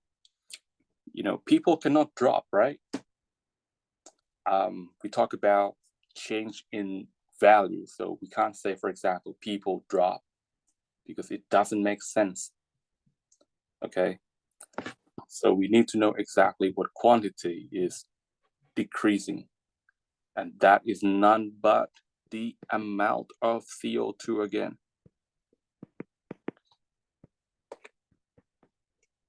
So the amount of CO2 that was emitted per person.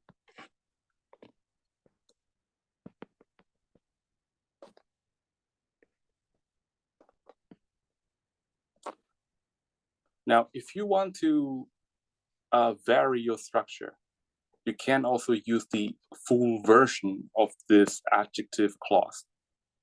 Okay, so what you can do here is you can add the relative pronoun that was emitted per person. So it's going to add more words, going to make your sentence look clumsy, but it also, vary your structure. So you have different things to show to your examiner. So the amount of CO2 that was emitted per person. So what happened to it? It dropped, right? But don't forget that we'll talk about the period between 77 and 87. So we're going to need to use the second form.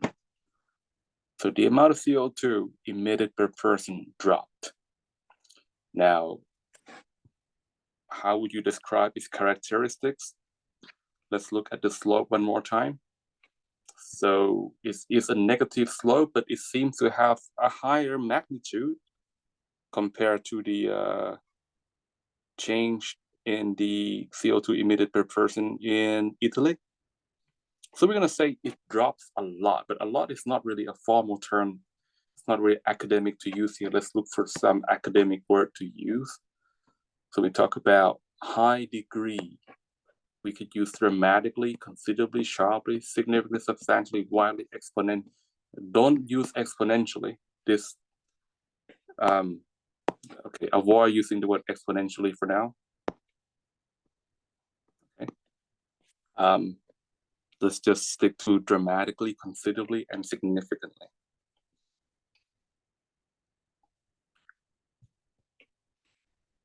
Okay, so I'm going to say drop dramatically. These are safe to use. So the amount of CO2 emitted per person dropped dramatically. Okay, so what about if we use the verb that is not modifiable, like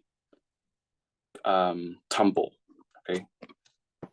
So it's just going to replace the verb dropped, and you don't need to add any adverb. So it's gonna save your time and your words. So it's gonna be the amount of CO2 tumble. Okay. Don't forget the amount of CO2 emitted per person.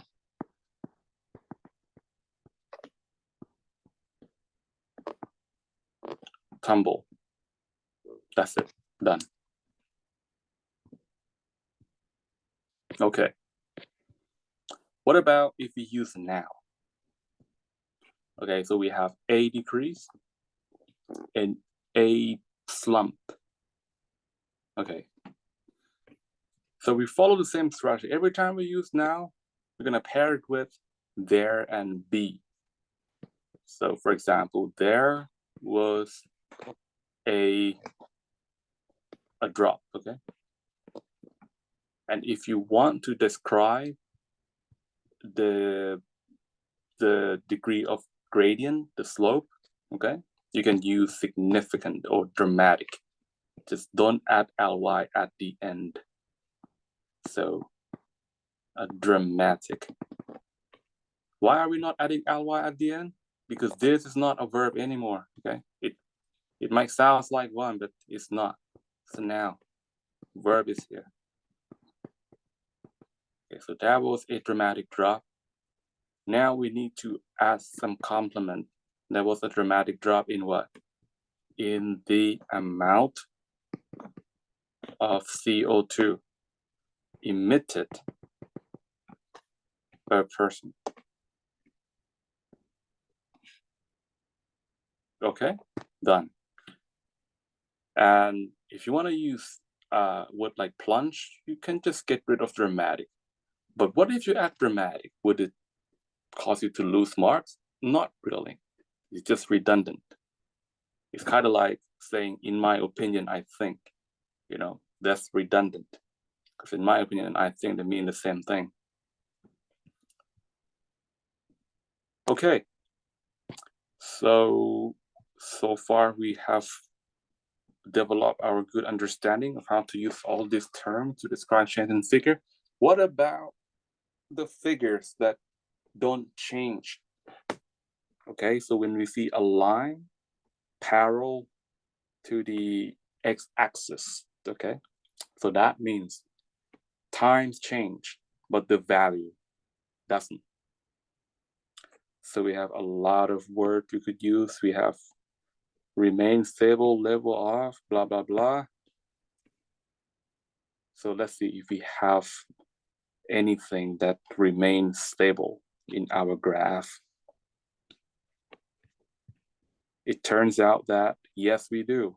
If you look at the period between 97 to 2007, you see that in Italy, they probably have some CO2 control.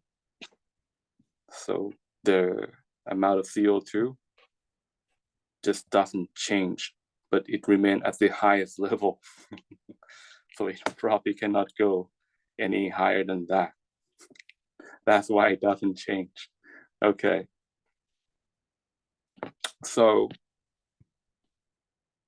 let's pick a verb. Let's use the word remain stable.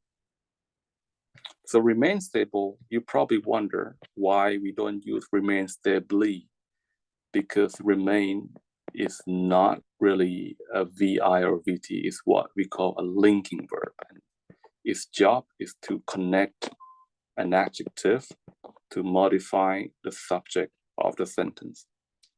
It's kind of like verb be. Okay, so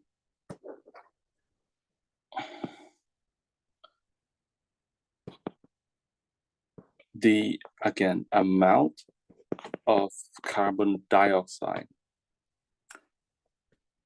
emitted per person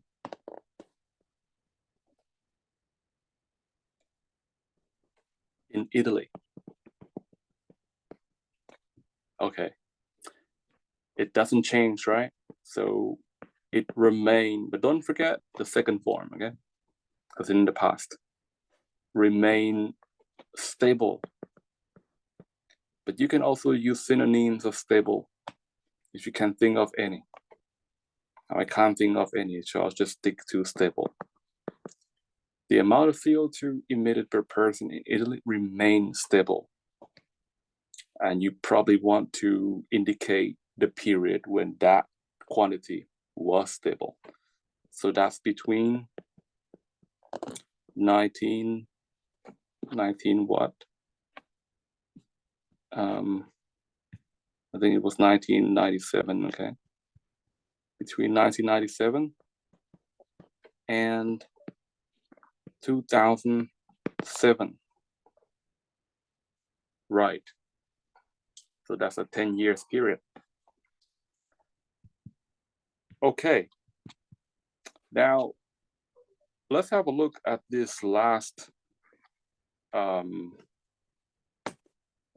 thing. This up and down, this is a fluctuation, okay? So something can fluctuate with uptrend and fluctuate with downtrend, or fluctuate with no trend at all. So when it fluctuates with no trend, it's sort of in volatility, it's not easy to predict what's gonna happen next. Okay. So we don't have many choices here. For a verb, we only have fluctuate and vary. For a noun, it's just a suffix, fluctuation and variation. Not many choice, which is good. So we don't need to memorize too many words.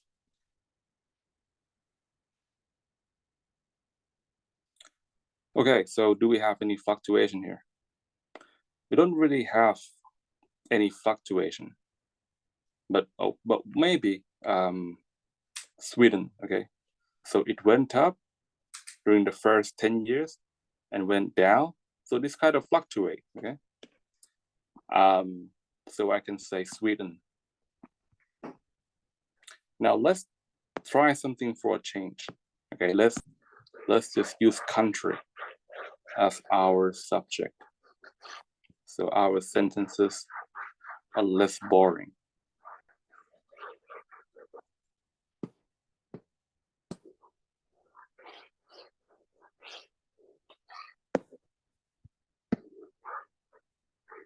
Okay. I have written so many. It's gonna take me time to erase all of this. Here we go. Okay. So let's start with Sweden.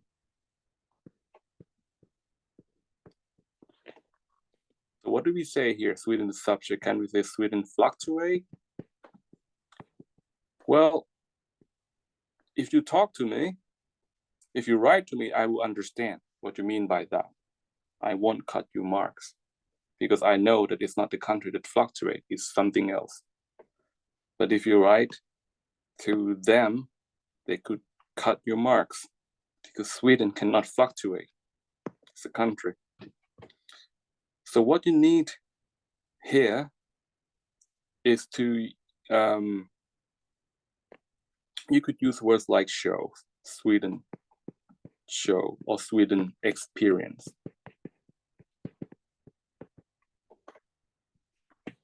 So any transitive verb you can think of, but if you can't think of anything, stick to show, experience, or had, okay? Now you can use a noun. Sweden show a fluctuation. Okay. Now fluctuation of what? Fluctuation in the amount of CO2 emitted by one person or per person. Let's use per person. Emitted per person.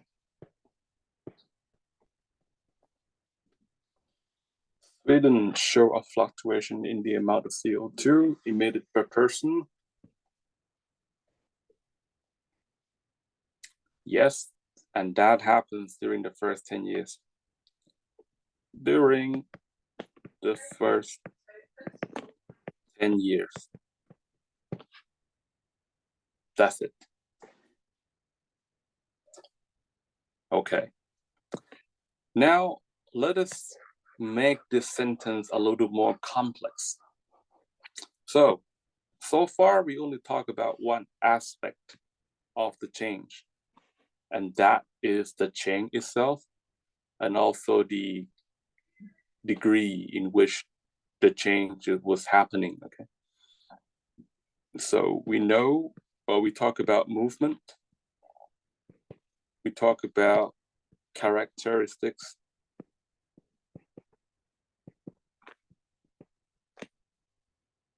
now we're gonna add some more interesting details like difference. Okay, we're gonna add difference. What else should we add? We're gonna add duration.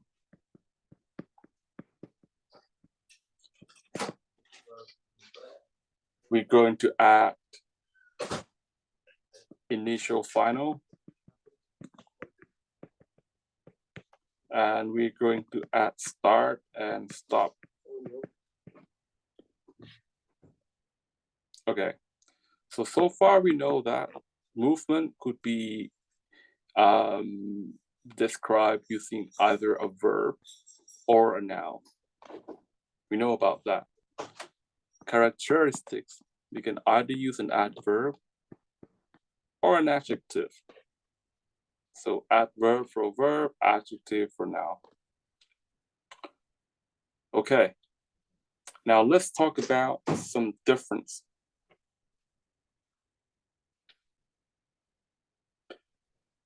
If you look at, again, where I circle, okay? Between 1967 and 1977, you will see that the amount of CO2 just went up from about 4 metric tons to just above 6 metric tons. So how would you calculate the difference? Let's make it simple. Let's make it 6, okay? So from 4 to 6, that's the change by 2, correct? But in terms of percentage, it changed by how many percent? So you're going to use that difference, okay? So 6 minus 4 is 2. And you divide that by the initial value, which is 4. You multiply by 100, and you get 50%. Now, how do you check if your math is correct? So you just go 4, which is the initial value, and then plus 50% of the initial. Okay, so you're gonna get 4 plus, what is 0? 50% is the same as 0.5. Then 0.5 times 4 is 2. You get 4 plus 2, which is 6. So now you know that your math is correct, and you know that the difference is by 50%. But how do we express the difference? We can use adjective, or we can use prepositional phrase. Okay? So either is fine.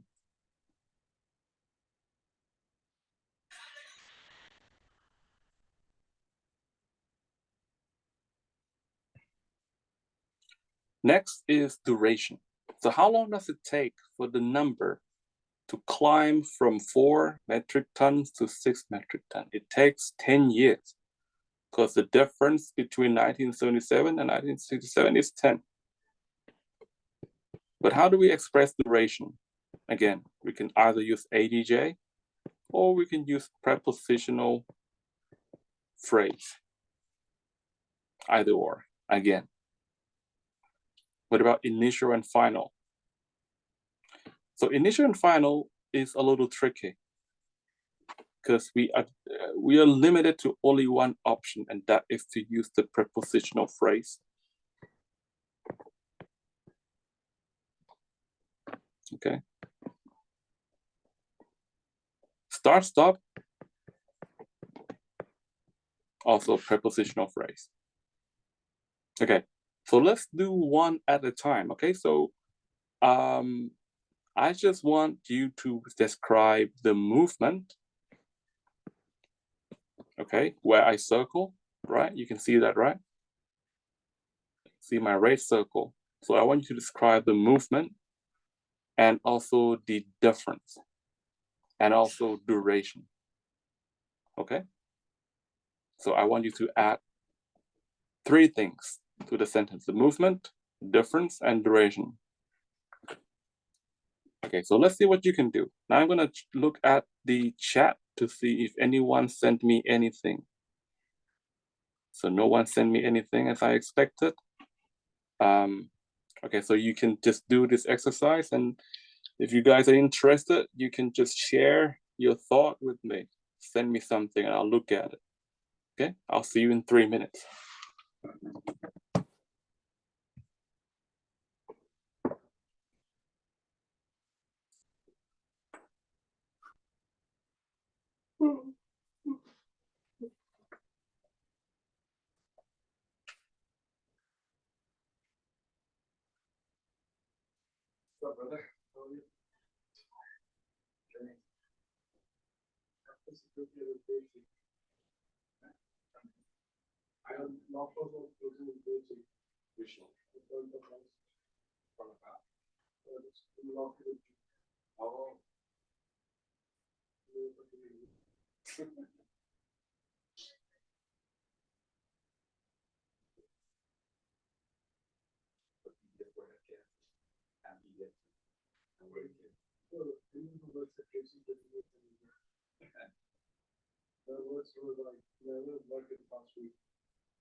You are doing it for money, just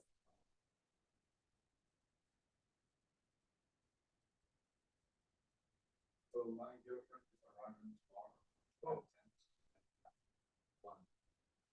check it, it shows that the red light was on time. Where did you check? Like where? So she was Singapore, that one shows delay, like direct to Hong Kong. But that from Hong Kong to Auckland, it shows on time. From Hong Kong to Hong Kong. Yeah. Which is today. Yeah, it shows on time. Get right. Oh, that's the other way around. Who's driving them? Yeah, well, she should send me a new schedule. Can you tell me? Yeah, definitely. I think it's the same with CH713. Yeah, exactly. Yeah, Yeah, it's the same. I think she told me, she said the new schedule is one, so she's expected to arrive.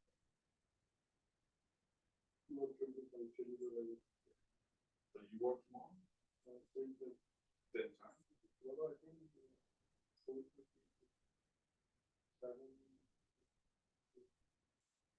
we around 1:15. one, so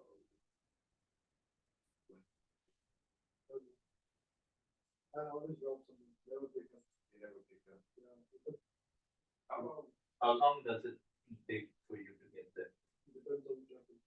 No, 12:30, because I assume that it will take her about half an hour because they're in custom.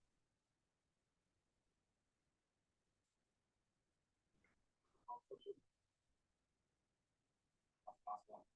That's it, that's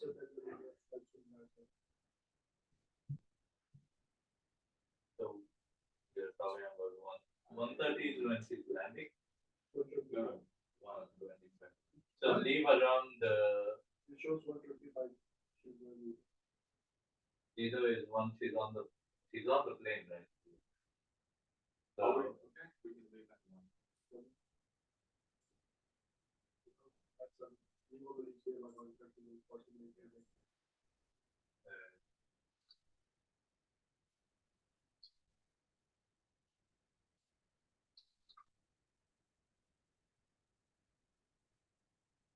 Should be fast, so she's not bringing anything.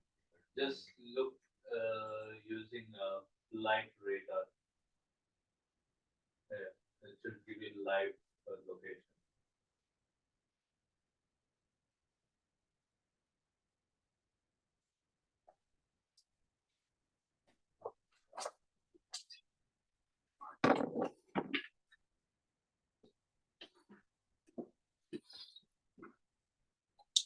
Okay, we are back.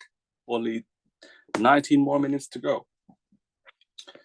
So, did you give me anything? Let's have a look. Okay, nothing. Perfect. So, for the movement, I think I'm going to use a verb here because it will make my sentence short. So I'm going to start with the amount of carbon dioxide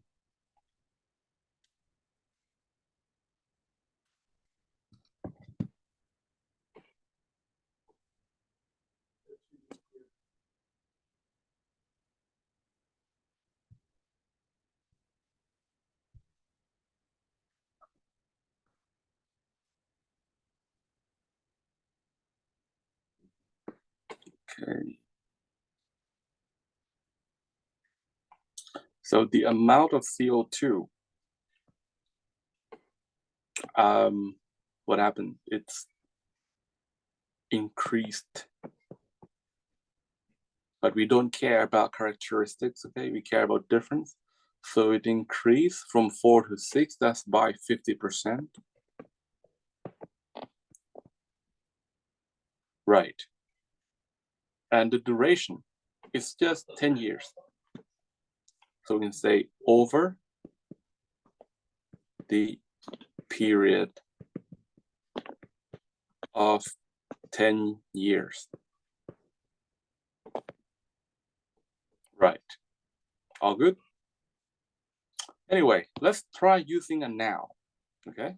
So I'm turning this into a noun, like an increase.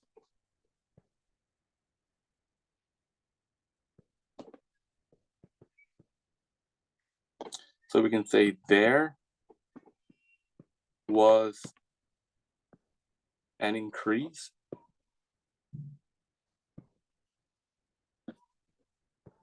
in the percentage. I mean, not percentage, in the amount. There was an increase in the amount of carbon dioxide emitted per person. Okay, there was an increase in the amount of CO2 emitted per person. When? In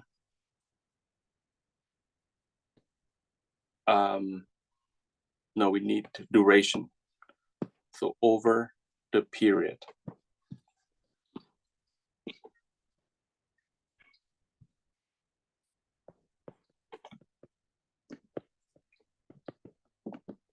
Of 10 years. Okay, there was an increase in the amount of CO2 emitted per person over the period of 10 years. Okay, now what if we want to add everything? Okay, we want characteristics, we want difference, we want duration, we want initial, final, and also start, stop. So we want everything here. Okay, so let's get rid of all this previous example.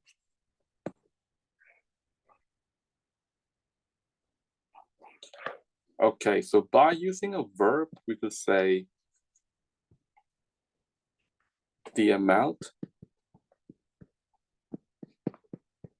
of CO2 emitted, okay, per person. It what? It rose. How did it rise? It rose significantly. Right. By how much? By 50%. For how long? Over the period of 10 years. Okay. From how much? From 4 tons. Don't forget the units.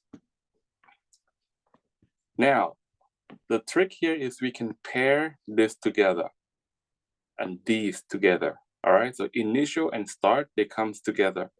So from 4 tons in 1967 to 6 tons in 1977. Okay, so that's basically how you do it. Plain and simple.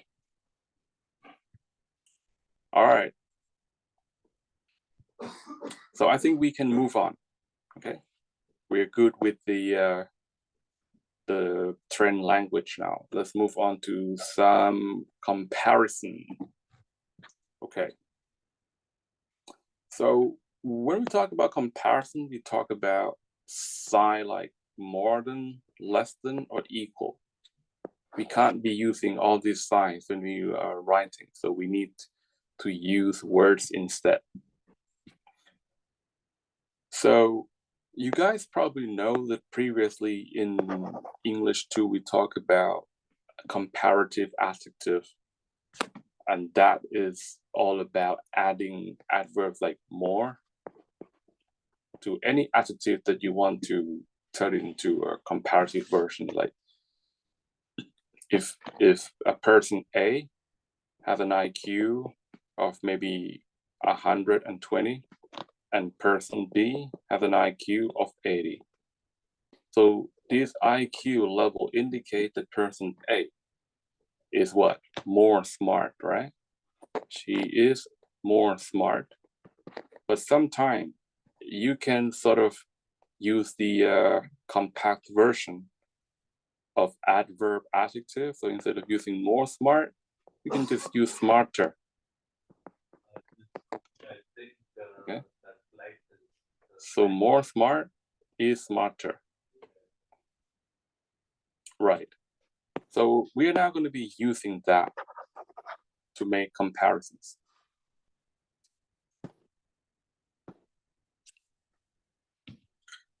Okay, so let's take a quick look at all these adjectives here. So we have type 1 adjective. And the things about this type 1 is they are used with anything, okay? Any kind of noun. But you just have to be careful with the type of noun because much and little, they have to be paired with uncount noun. Whereas many and few, they are used with plural countable, okay? But when you are making comparison, it doesn't really matter because many and much, they are turned into more. So you can use more with count or uncount. However, fewer is still, fewer and little, they don't have the same form when you turn it into comparative ADJ. So fewer is still used with count and less with uncount. Now for superative, much and many, they use the same word. So the most you can use it with count or uncount. Fewest, that's with the count. Least, that's with the uncount. Okay. Now what about type 2? So type 2 has a restriction, okay?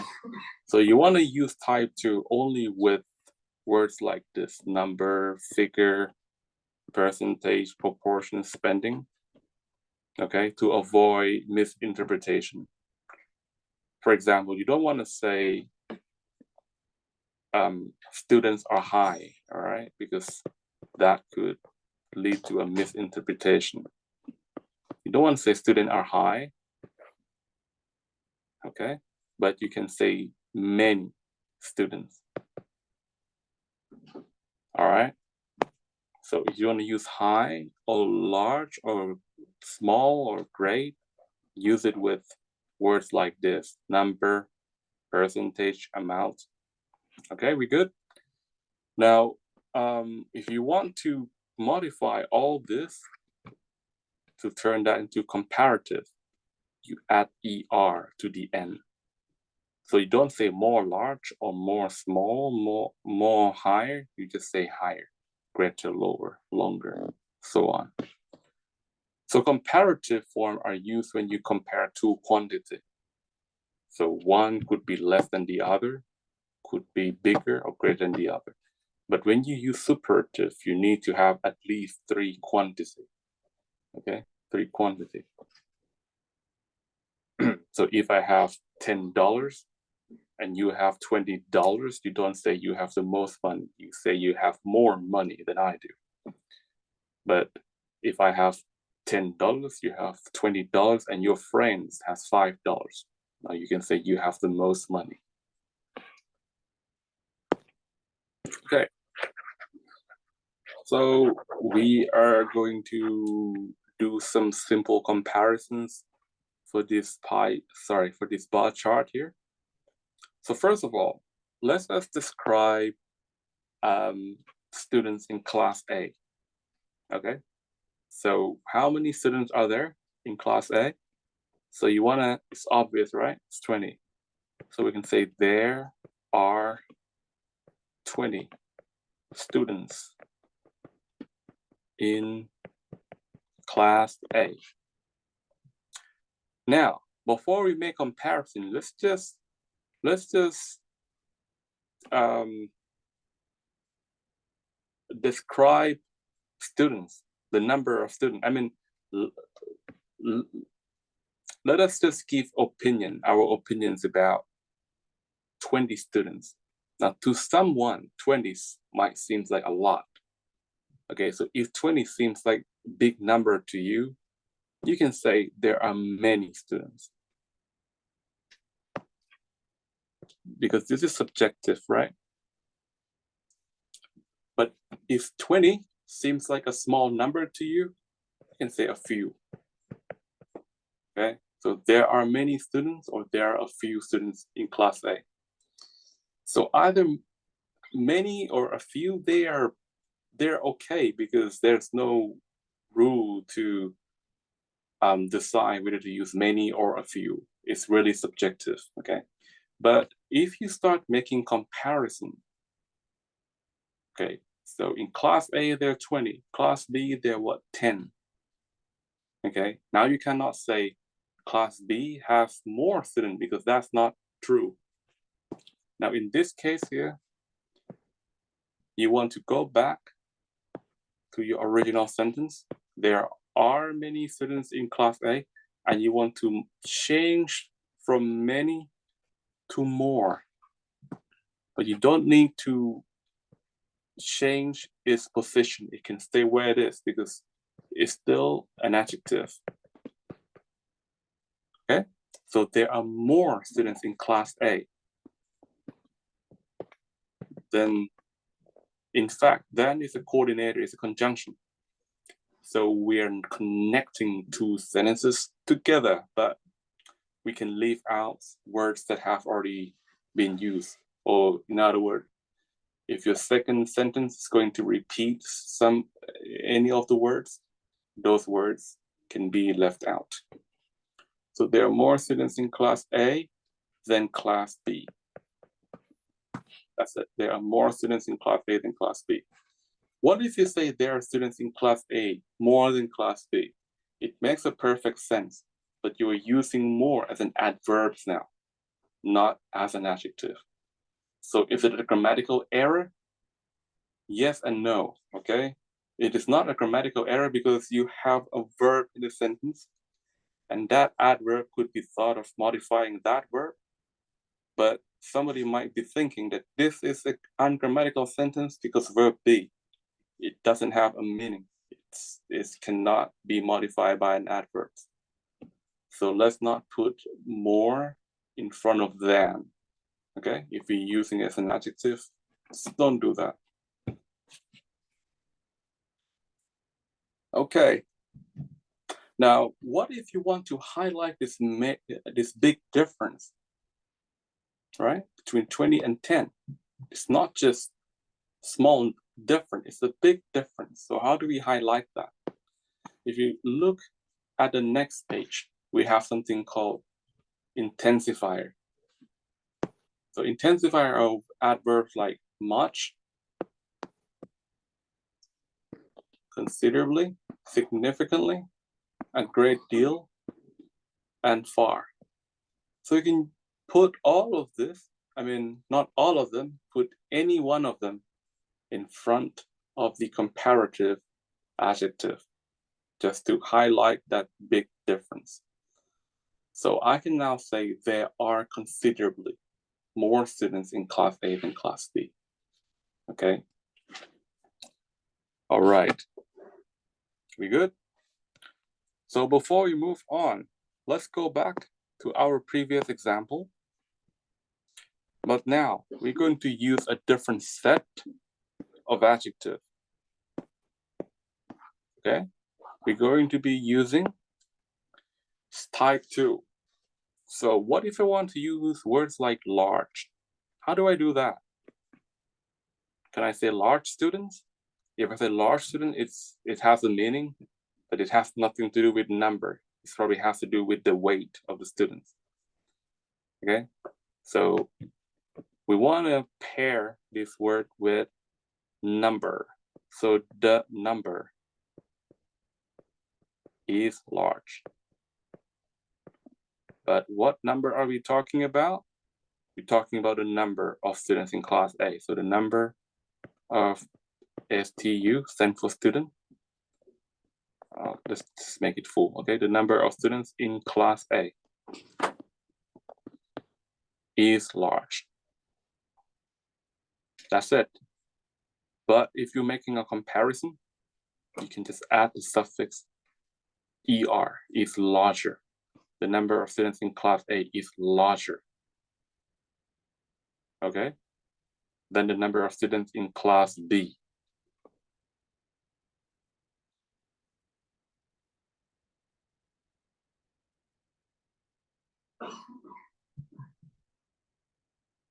Is larger than the number of students in class B.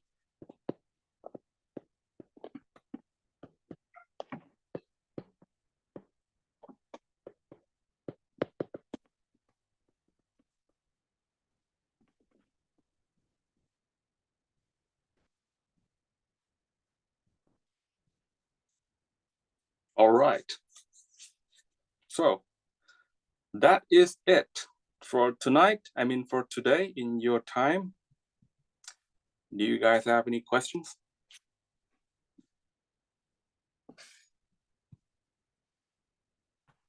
Okay, so I suppose everything is clear, and I'll see you guys next time in December. Okay. All right. Thank you for participation. Have a great day.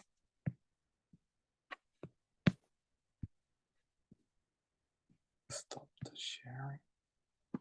End call.